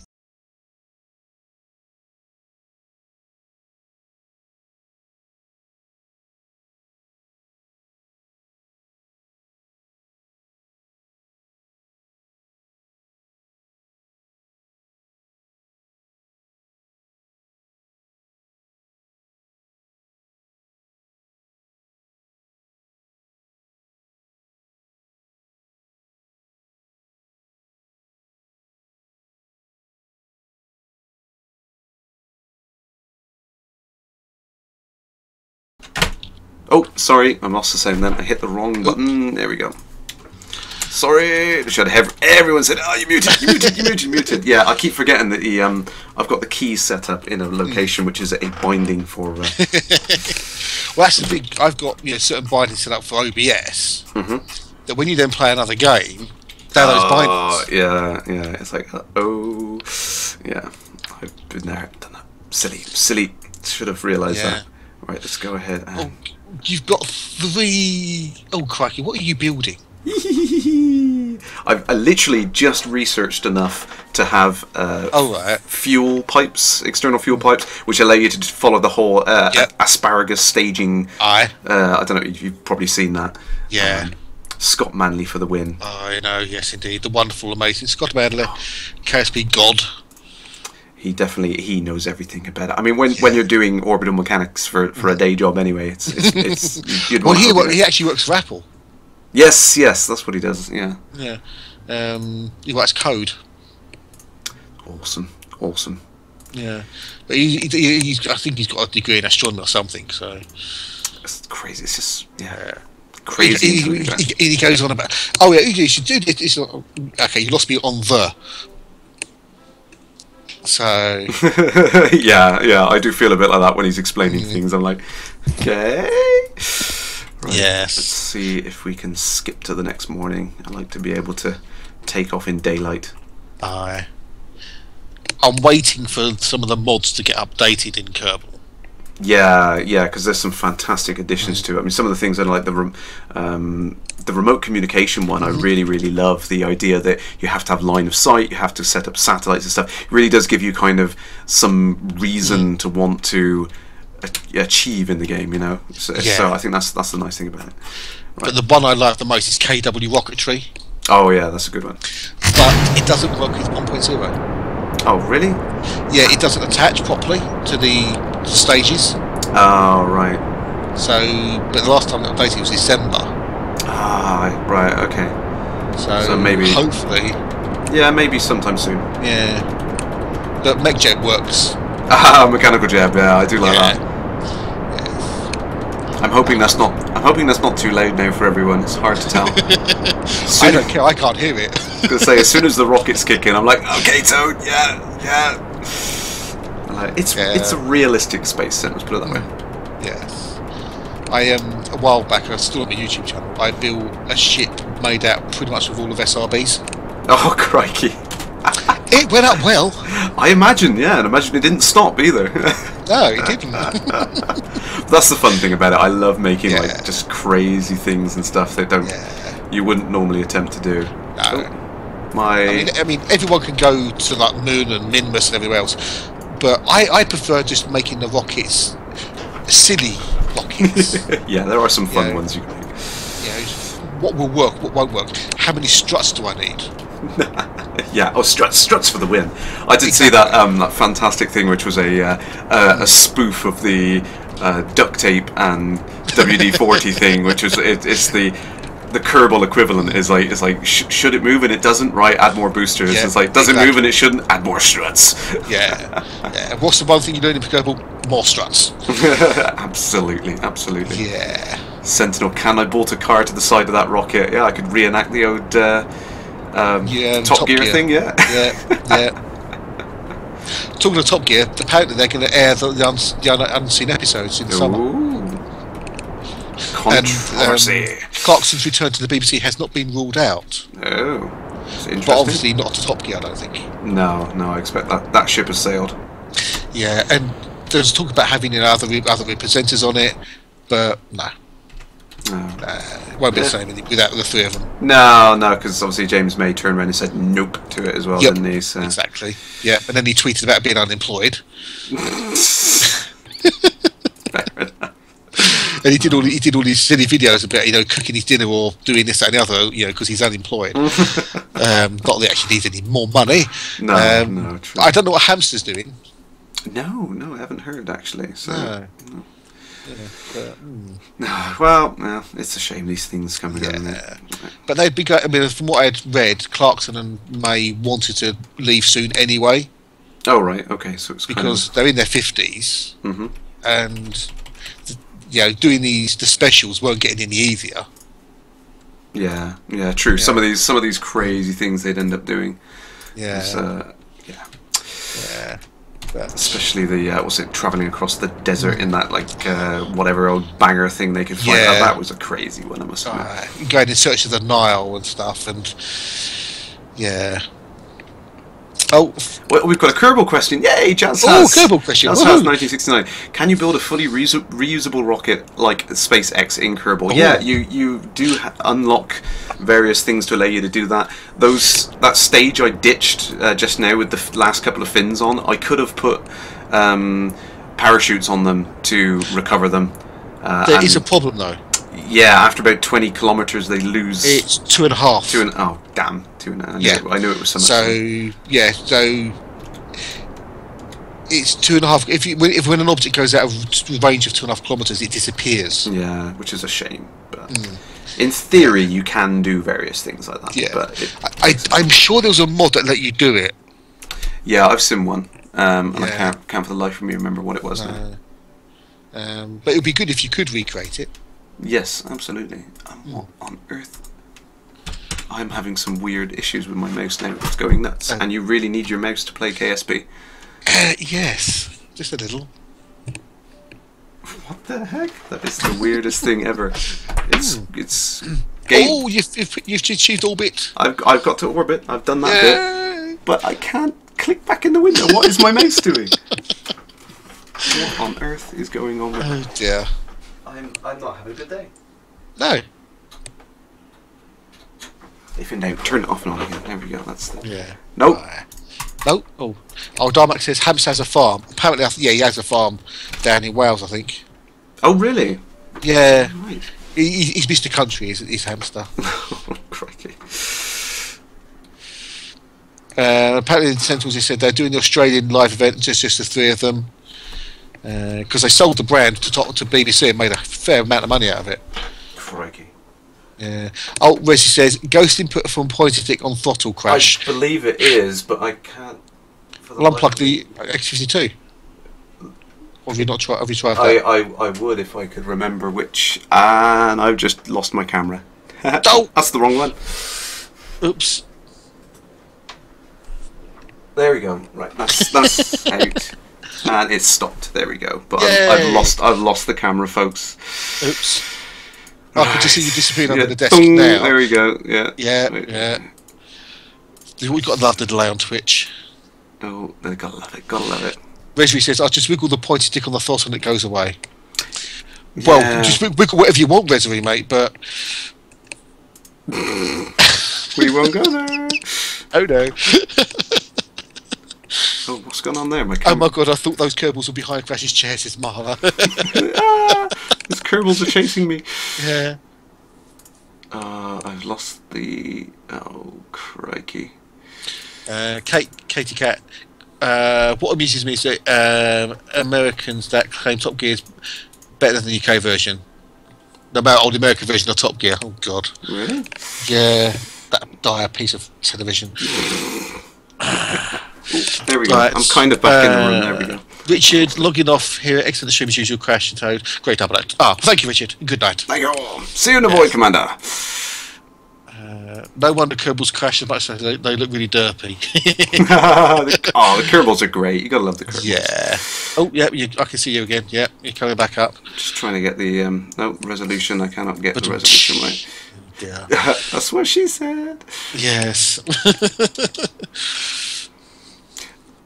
No, I. Jazz hands. Right, I'm gonna leave that. I'll have to fix that again. I've severely broken my setup by messing up. Oh, See, God. this is why you shouldn't switch games midstream. Okay, so I've achieved orbit. Yes, now you've got to get back down again. Yeah, I've got plenty of fuel. I've still got 2 stages. Oh yes, so you have. Yes. I could take them on a tour of the moon, but then probably the tourists would be freaked out if I'm like, yeah, we're going to go to the moon today, folks. Is that okay? No. Without getting into size, I'll just say, thank fucking Christ, the general is that thing we don't talk about is over. And if I had to get any more ads or emails to vote XYZ, I would have murdered a puppy.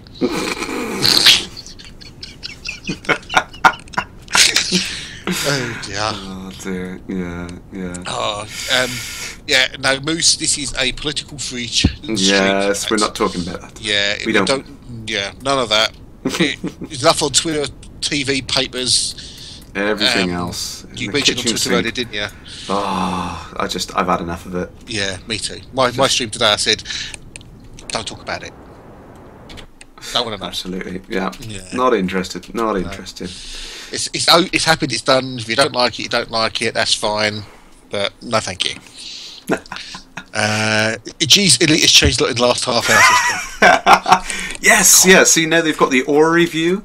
And you can because I've been streaming a few different games lately. Like, a bit of Space Engines, bit of this, bit of that, whatever. It's this planetary landings. Oh, Elite looks a bit different. God.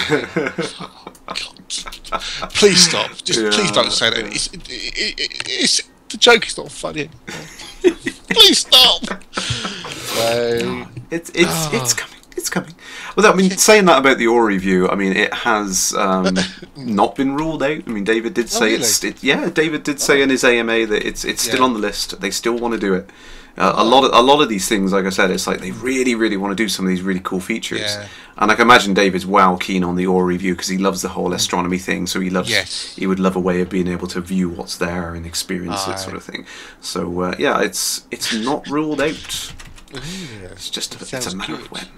Miles has said the dog actually sent me to sleep last night despite the political ranks. I dozed off on one of the dog streams the other week. Oh dear! It was about the last half hour and I was just so tired. So Miles said I did a toad and dozed off. Oopsie. Are they still going to be doing click a star on the background and be able to travel to it?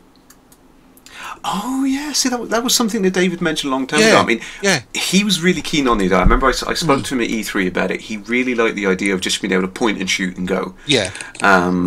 But it just seems to have got to that point where they've done so much with the interfaces now that it's like it would be uncomfortable or not work very well if it did. You can imagine, especially if you get a ship with a large jump range and so many stars within reach, how would you filter out the hundreds of background stars? You know, because people don't realise that what you see on the game isn't a skybox. No, it is. Actually, every star in the background is a location in the right position where it should be. So you could get there if you so wish. And it moves subtly every time you jump system as well. Yeah, I had not an argument, but a discussion with someone. I can't remember. It wasn't on Reddit. I think it was on the forums actually. Yeah. And it was like this. Oh, there's no way it could possibly be generated background. It's got to be skyboxes which are loaded, and it's like, no, it's generated every time you hyperjump. It reprojects it at a different point in the universe. And they couldn't believe it. It's like, no, that's impossible. It would take too much processing power and stuff like that. And it's like, you obviously have no idea how this works. But Garzini, imagine it at the court. Yeah, I've been there. The sky goes from black to beige. It's crazy. Yeah, it's mad, isn't it? It is. It's a completely different experience seeing it from that point of view. Crash landing, better request landing before you go back. Yes, request docking clearance, please. Come in, Kerrash Control. We need. Please proceed to pad 3. Yes. Oh, see, that really does make me want planetary landings now. You can imagine that. Because they were originally going to do the 2 expansions in the same year, weren't they? Yeah, that was one of the things that they were talking about. They really want to get these expansions out, obviously, but they want to do a really, really good job. So it's one of those tricky balancing games. They're going to play with it. I'm hoping we get some more information on those as soon as possible. But then, obviously, as time goes by, things change. Yeah, we've got you got the console release in the summer. Yes, yeah, exactly. Which has diverted some resources onto that side of things. Yeah, so that's going to be a... you've had the new ships, the new paint jobs, and they're only a small company. Exactly. I mean, there's 200 or so of them, but it's going to take some time to do all these things, though. So and people don't realise they do other games other than Elite. Yes, yeah. I mean, they're creating the Coaster Park Tycoon coming out, which I love the idea of that. I'm a big fan of the coaster games, the Roller Coaster Tycoon, all the ones they made before. So I'm really keen to see their new take on these things. Yes. So, oops. Mr. Junks out, hope you got a heat shield on. I don't actually have a heat shield on this one, but these capsules are pretty resilient. They do have built-in heat protection, Well, plus you've got the engine component you can leave on as well through your entry. Yeah, I'm burning it on full pelt now to try and slow down. I was hoping to land a little bit closer to the to the thing. I don't think that's going to be. What was that? Darmax says, has someone made a joke we can't make yet? Yes, this planetary landings. That's been done. Oh, Max, good night, mate. Have a good one. See you in the void, Commander. Thanks for joining in for this mixed-up stream. Dr. Crunch says, I ended up at Pratchett City. Damn me for being tired. So another 330 light years. Oh no, you went the wrong way. Oh dear. Oh yeah, Jazz has got a good point there. Scream Right just recently came out on 360 as well, and that's a fun game. If you haven't had a chance to play that, that is really. I don't own a console. See, I had a quick go on it on the Xbox One at EGX, right, and it's great fun. It's good fun. I've never been a console person. No, I know it's one of those things, isn't it? It's kind of if you just want an entry level get into the gaming market sort of thing, it's great for that. But I suppose if you've got a good gaming PC, it's mostly irrelevant. You don't need a console, so.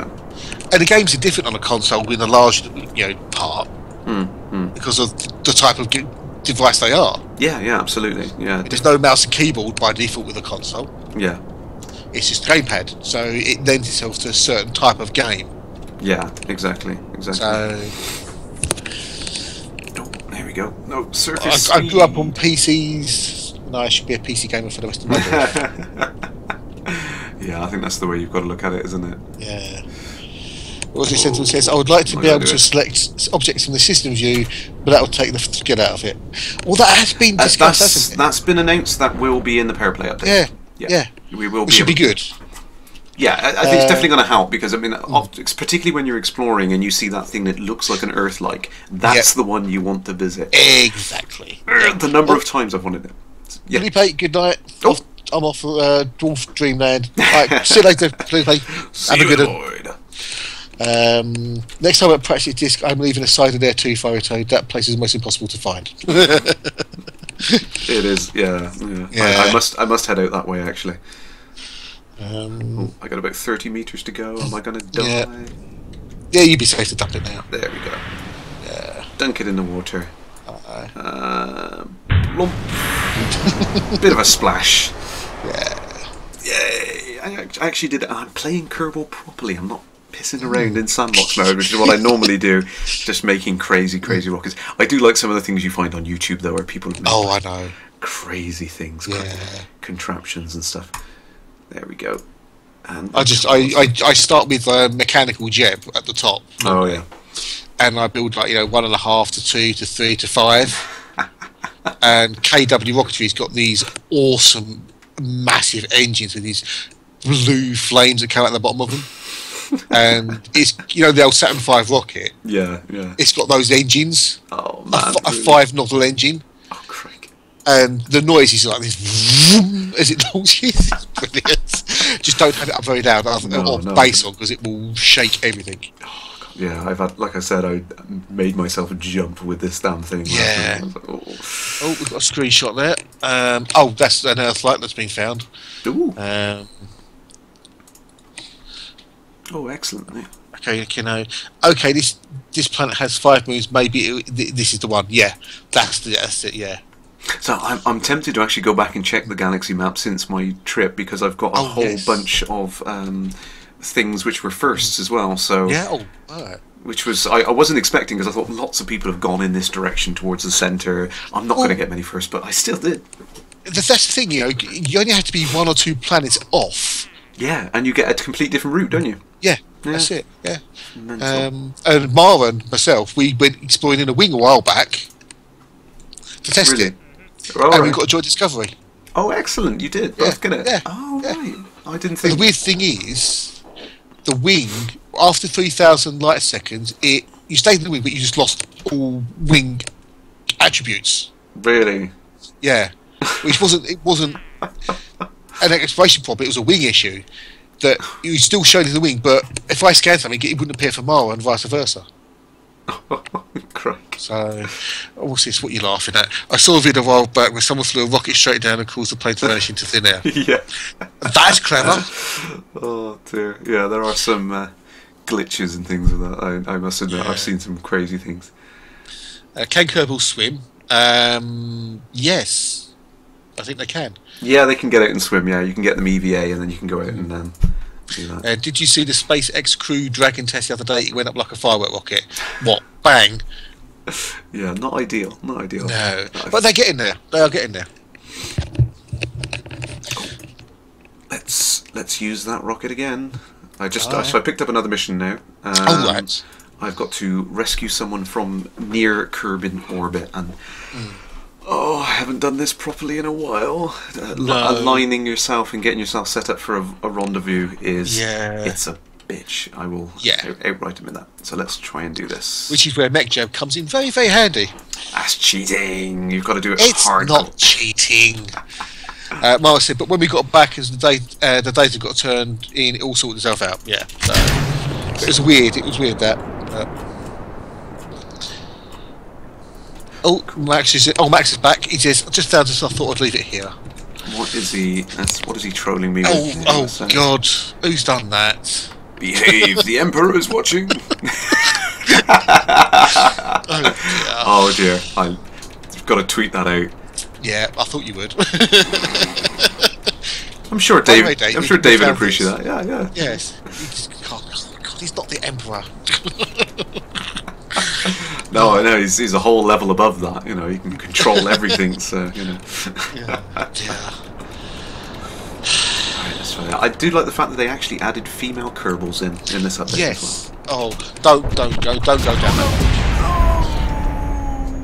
Oh, what did you do? Blow up? I wasn't paying attention. I was zoomed out. No dear. Didn't see that. Because there's the whole thing about the ranks in Elite. They're all male. Yes. Yeah. Yeah. Because obviously you can change your gender to female. Why can't you have female ranks? Yeah, which I thought the explanation they gave was quite obvious, which was like, well, it's just a moniker, and language has changed lots in the last 100 years. What do you think it's going to be like in 1,000 years? Yeah. So, but obviously people, yes, but I'm a woman. I want a woman's rank, but there's no equivalent of Earl, etc. Silly arguments for the sake of arguments. I think with a lot of these things. Although Mr. Chunks did do a nice little mock-up for Mara. Over her rank of Count, he put a post-it note with a pin which says Countess. Which was good. It blew up because the staging went a little bit screwy. Yeah, it nearly did again, but fortunately the bits I didn't care about exploded behind me. Yeah, that's okay. We can recover from this. Aye. I found if you induce a rotation, it lets them fly away better. The force pushes them away. Yeah, exactly. But the Separatrons are fun. I do like playing with the Separatrons. Oh, I love them. Yeah, the little mini rockets. It's a number of times I've done that, and I've just created one of these external control seats and just like a little jetpack.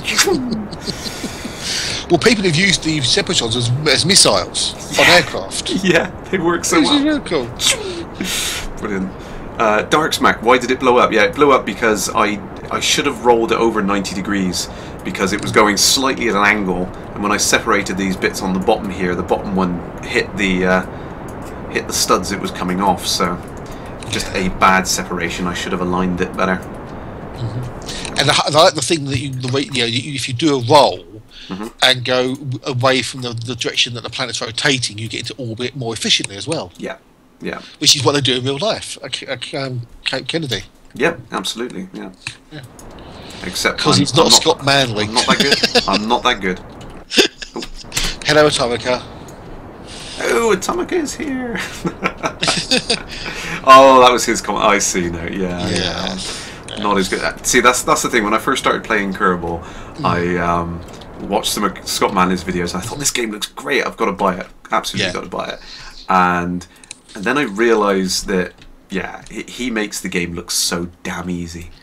It's taken me like hours and hours of practice to get anywhere near like capable of doing anything with the damn game.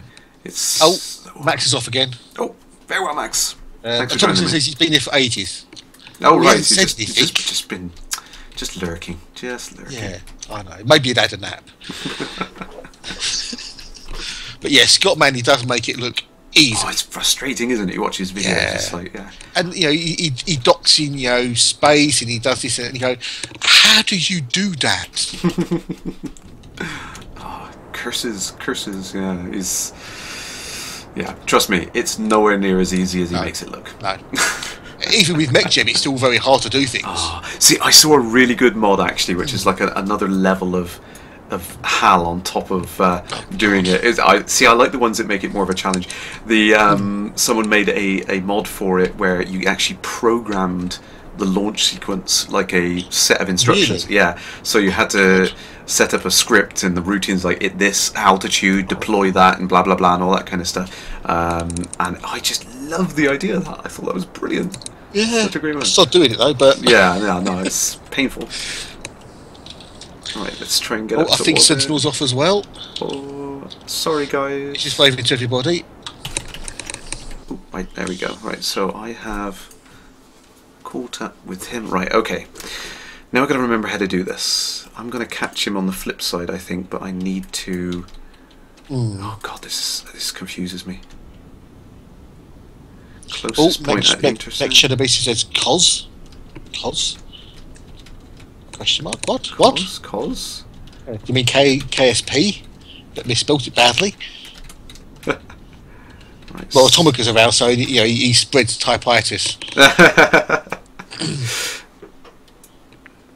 Right, I can't set up. Oh crikey! All right, I'm going to get within 15 kilometers on the flip side of the planet. So let's one orbit around. He's got plenty of oxygen. He can last a little bit longer. I hope. Oh, because I'm wondering, are they going to put in oxygen and food in the release? Well, that was one of the things that Scott Manley done on one of his videos he was running, which was like a mod special type thing, and he had exactly that on. You had to have oxygen supplies, food supplies. They would only last a couple of months without food and things like that, and hours without fresh oxygen. It was just when you think the game isn't hard enough. And then he adds all these layers on, and then crikey, makes you sick. Baz is off. Oh, farewell, Baz. Thank you for joining in. And Mech said Kerbal operating system. Oh, that was the one. Yes. Yes. I've gone completely the wrong way. I need to accelerate the other way. Come on. Typitis. Can you get antibiotics for that? No. Once you got it, you're stuck. You can't get rid of it. Right, I'm trying to get my separation as close as possible. 12 kilometers, 11... Come on, just slowly burning now. 10 kilometers. If I get within about a kilometer, I think I can do the rest by eye, I hope. It's so hard. Have you done many kind of orbital... Yeah, I've normally got MechJeb to do them for me. Oh, so hard. And, you can see, obviously, because you got to speed up or slow down one of the craft into either high or low orbit, so it can go around and catch it up or slow down to catch it. It's so difficult. What I did find when I was messing around with like building stuff in space is to time the launch with the passing overhead of the objects in orbit. Yeah, so you catch up with it, sort of thing. Yeah, which makes it a lot easier if you can get the timing right. Saves a lot of fuel. Can't seem to get it under 8 kilometers. Damn it! 7. Oh, you go. 7, 4, 3. Laguna, bye Toadie. See you on your stream. Have a great night, mate. Farewell, everyone. Don't say goodbye to Crash then. No, it's Toad. You were the guest here, Toad. I'd still like to say goodbye to you as well. See, this is just Crash on my own time. This is the time when I'd normally be uploading the stream and editing it and stuff like that. This is Crash after hours, you see. Ooh, Crash after dark. Someone said to me the other day, it was a day, or maybe I should play another game completely and just swear on the stream. Yeah, Toadie after dark. Past the watershed. It's fine. Yes. It's all Crash's fault. I watch Twitchers. Yes. Sorry. We were talking about you earlier, Atomica. It's all my fault. Bye to you, Kerrash Landing. Hope you stream more. I want to see your face more. Bye. From Laguna. Thank you, Laguna. See you in the void, Commander. Every Friday night, 8 PM. Yep. Kerrash Landing, community live stream. Absolutely. Hopefully I will have more fun news I can share with you next time. Well, I'm sure you shall. I Jazz says, I normally touch type, so don't bother to read what I've written before sending. Then only when I've written the whole paragraph, stop and have to get the digital Tipex out. Oh yeah, Moose has just said the crash lock-in. Yes, it is. Absolutely, that's what we're going for. I need the whiskey. Oh yes. Yeah, no, not after the other week. No. Mara says it's Elite's fault. I'd never heard of Twitch until I came here following a forum post. It's my bad. Sorry, folks. Flowery Toad, the dark side of the frog. God. Let's get a little bit closer. Oh God, this is the concentration face is on there. Let's see. Oh, Darmax said I saw a toast stream on the fun page. Now look at me. Yeah, well, sorry. Oh, Rezzy's back. Break out your martinis and smoking jackets. It's Crash After Dark TM. We have to do this more often. Yes.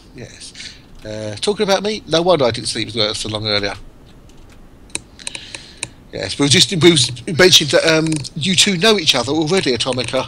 Yes. We've had the pleasure to work on the same project for a brief period of time. Oh, where is this thing? It's got to be close. There it is. Right, oh, crikey.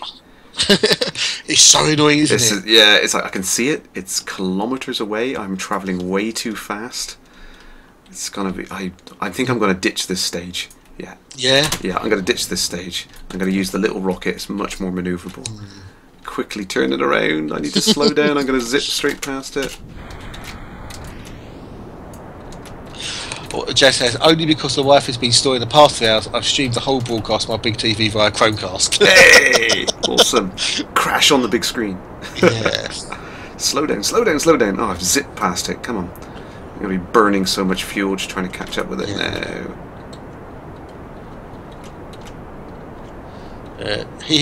Crash has the luck to be out of there now, though. I'm still slaving for the man, says Atomica. Oh yeah, it wasn't a good situation down there. I got out of there as soon as possible. Oh, Nat's right. Hello, Nats. Just back from playing Elite. What game is this? It's Kerbal Space Program. Kerbal Space Program. I love it. Yes. This is what I do when I'm not playing Elite. See, I do play other games, although not very well. As I just shot past this thing, my rendezvous of this craft was not great. My intersect is going to be 100 meters in a minute. That's pretty good. That's pretty good going. 100 meters. Have you got any reaction control on board? No. Oh, that's what's making it really hard. I haven't got to that point in the research tree to have those yet. Good luck lining up for a dock then. Oh, I haven't even got docking clamps. I'm literally going to get close in EVA over. Yeah. Simon says, hey, I'm back and you're still on making up for last week. Lol. Aiden's giving you some After Dark music to play off of YouTube. Crunch has finally landed at Practice Disc. Woohoo! Awesome. Oh, apparently, Takil said, speaking of wires, mine just ran over me with a tractor. GTA. Oh, no. Oh, see, I'd love to play some of that as well, but everyone's playing GTA. I've been mixed feelings about GTA. Yeah, I mean, it's okay. I haven't got a problem with it. It's one of those ones that everyone's playing it. So. Yeah, and it's the whole replayability of it for me. Yeah, once you've done all of those silly things in it, is it worth doing it again, sort of thing. Oh, no. Like you said, no reaction wheels drifting towards this thing at the moment. KSP's very good ED mod, Smiley. Oh, no. Oh, no. I just realised something. I don't think my Kerbals have jetpacks yet. Oh, I hate this game. I really hate this. Oh no, I've run out of electric charge as well. No batteries, no solar cells. Oh yeah. Right, well, I'm drifting towards the thing at half a metre a second. Oh dear. But KFP, you build rockets, don't you? It's you run your own space program from start to finish, successfully or otherwise, as in this case. And there's 3 modes. You've got sandbox, science, and career. Oh, I have got jetpacks. That's okay. Oh my god. Cool. So this is fun because I can see you about 30 seconds later on the street going, no. Right, let's try. Oh no, which key is it for that? Come on. Crash could turn his engines on, but that would increase his thrust, which would then fly him out of where he wants to be. I need to neutralise my speed with this target, ideally. I need to get it... Star bases always have personal RCS. So... Midget 3. Oh, no. Yeah, I don't know why I came up with that name. I was just kind of... That's the name I'm going to choose. I don't know, I always try and think of funny names on these things, but they never any good ones. On tonight's episode of Crash After Dark TM, will Crash have to build a rescue craft to rescue the rescue craft? Stay tuned. Probably. You're getting the gist of what most of my Kerbal missions end up like now. You could play GTA 5, or you could even play Armour through the Altus Life mod. Wow. I'm kind of done with the Armour games, to be honest. Yeah, I know what you mean. Yeah, I played DayZ for a while actually, and whilst I enjoyed where they were going with it, I think when they got to the point that they started getting too serious with the zombies, it lost all appeal again. Yeah, you know what I mean. It's the thing I liked about it was the fear factor from other humans in the game. I think that was a really interesting thing. Yeah, I didn't enjoy it when they started just putting zombies in for the sake of it again. For me, it was just kind of that ruined it in a lot of ways. To some degree, the players kind of ruined it for me as well. Yeah, it got very griefy. Yeah, they turned it into like a COD game. Yeah, I know what you mean. Right, what's going on? Right. Problem is, you might not be able to relight the main engine. You should be able to relight the engine, shouldn't you? I think I can. Yeah. I hope I can. Yes. I think your Kerbal is up the creek without a bloody thruster. Nope, I did it. I just got him. Just got him across. Right. Let's deselect the target. Is the purpose of this game experimental, or is there an objective? Both. Yeah, I mean, it initially, the early versions of it, there was no real kind of goal to it. It was very sandboxy, but now that you get various missions and things you can do, in this case, rescue a Kerbal, which I just by some sheer more fluke, more luck than judgment, I think I managed to achieve. So, I mean, yeah, you've got the sandbox mode where you can just mess around and do silly things. There's a science mode where you launch missions and you have to do experiments and take samples. And as you get the science points, you can then progress through the technology tree to get better components to do more things. And then you have the career mode where you actually have to do missions to earn money, which then lets you buy tiers to unlock more things to do more things. Yes, exactly. The science. Yeah. I will show the science tree very briefly before we wrap up. Actually, I'm gonna see if I manage to land this mission. I have to land this mission. And Mrs. Note says, "You are so grounded, Crash." I know, Mrs. K is going to tell me off. Thank you, Resri. Resri is off. See you in the void, Commander. Catch you later, Res, my mate. Friend, we'll see you soon. Going to sit down with them and the family. All the best to the Mrs. and little tiny pirate. Have you burnt up a Kerbal on re-entry? Yes. So fun. I know. It's like it's so mean you shouldn't enjoy it, but it's just it's so funny. It is fun. I've got no reaction control whatsoever, but I am coming in for a landing in an ocean. That's a good thing. Yes. Or at least it'll be a relatively softer landing than hitting ground. Although hitting the ocean at a certain speed, it'll be like hitting a brick wall.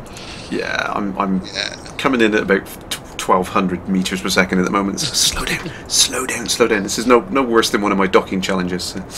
Well, no. Here we go. Under 1,000 meters per second. That's better. And we're out of fuel. Might as well ditch that stage now. Yep. And SAS is doing nothing because I've run out of electric charge. Sweet. No. And I've got no excuse. I've just unlocked solar panels, so I've got no excuse whatsoever. Okay. So I will. Well, I on my bills, I generally go, I launch it. Well, cock, I've left the solar panels off. Number of times I've done that. Yes. Crikey! It's You just put the batteries on or whatever, yeah. but then you've got no way of charging the batteries up. It's just So they eventually run out of power, and that's it. Yeah. The only way I managed to do that, obviously, is because the liquid engines, they actually run kind of, was it like an alternator or something, which can generate power from the pressure? Yeah. I was doing, this was actually a legitimate science experiment type thing. I was building a lander to go to one of the further planets. Oh, to use nuclear rockets because they're more fuel efficient. Absolutely, yeah. But one rocket is very, very slow because it's very low thrust. Yes. But it's they're impulse. Great in a vacuum. Yeah, but it's a specific impulse is high or something, isn't it? Yes. Yeah. But it's a very low thrust, so you get low thrust but a good fuel economy. So I thought, well, if I put 4 engines on a fuel tank, it'd be more efficient, yeah? Yeah. So I thought, okay, what about if I put 4 fuel tanks with 4 nuclear engines on and then attach the lander to the top of that? I got it to all orbit, and I got them to all join up and dock and everything because I did it as a multi-stage launch. Oh, excellent. It was about an 8-stage launch or something stupid. Oh, God. And I put the thrusters on it, doing bang. Yeah, I think, that's, oh, God. That's what usually happens to me. Yeah. But I do. Oh, that freaked me out. Then the other part of my stage just hit the ocean underneath me. Yeah, I love the fact that you can build multi-stage things in orbit and you can dock all the pieces together and make a really complex. I love it. I think it was the fact that 16 nuclear engines all going off at once was a little bit too much thrust for the structure. Yeah, a bit of G-forces might have kicked in. Yeah, all nats is off. So I think I've safety landed it. I think we should, as soon as I land, we will wrap up tonight's stream on this. So, very well, and that's right. Thank you for joining in tonight. Moose666, I have seen that webcomic. Yes. Yes, that's awesome, that comic. The 6 words you never hear at NASA. Well, it works in Kerbal Space Program. Yeah. Well, they actually mentioned it in one of the NASA Breeze Kerbal. Yeah. Which I thought was really cool. Oh, it's good. I mean, anything to get kids into space flight and all. It's awesome. Love it. Because space engineers and that have been used in schools. Really? Stuff. Yeah, and Kerbal is as well. Yay! Success! Woohoo! Excellent. So I think I will leave it on that. I will wrap up the stream on there. Thank you very much, Toad, for joining in. Anytime, you just have to show. Just give me a shout, you know that, mate. It's great. It's great to have you on, and thank you for everyone who's joined in tonight. I will fix the camera because I can see my head's disappearing. But yeah, thank you very much for everyone who's joined in. It's always brilliant to have you joining in and talking about it. And hopefully next week I can tell you more about the stuff that's going on. Terrible. But anyway, until next time, Commanders. See you in the void. No, Dad.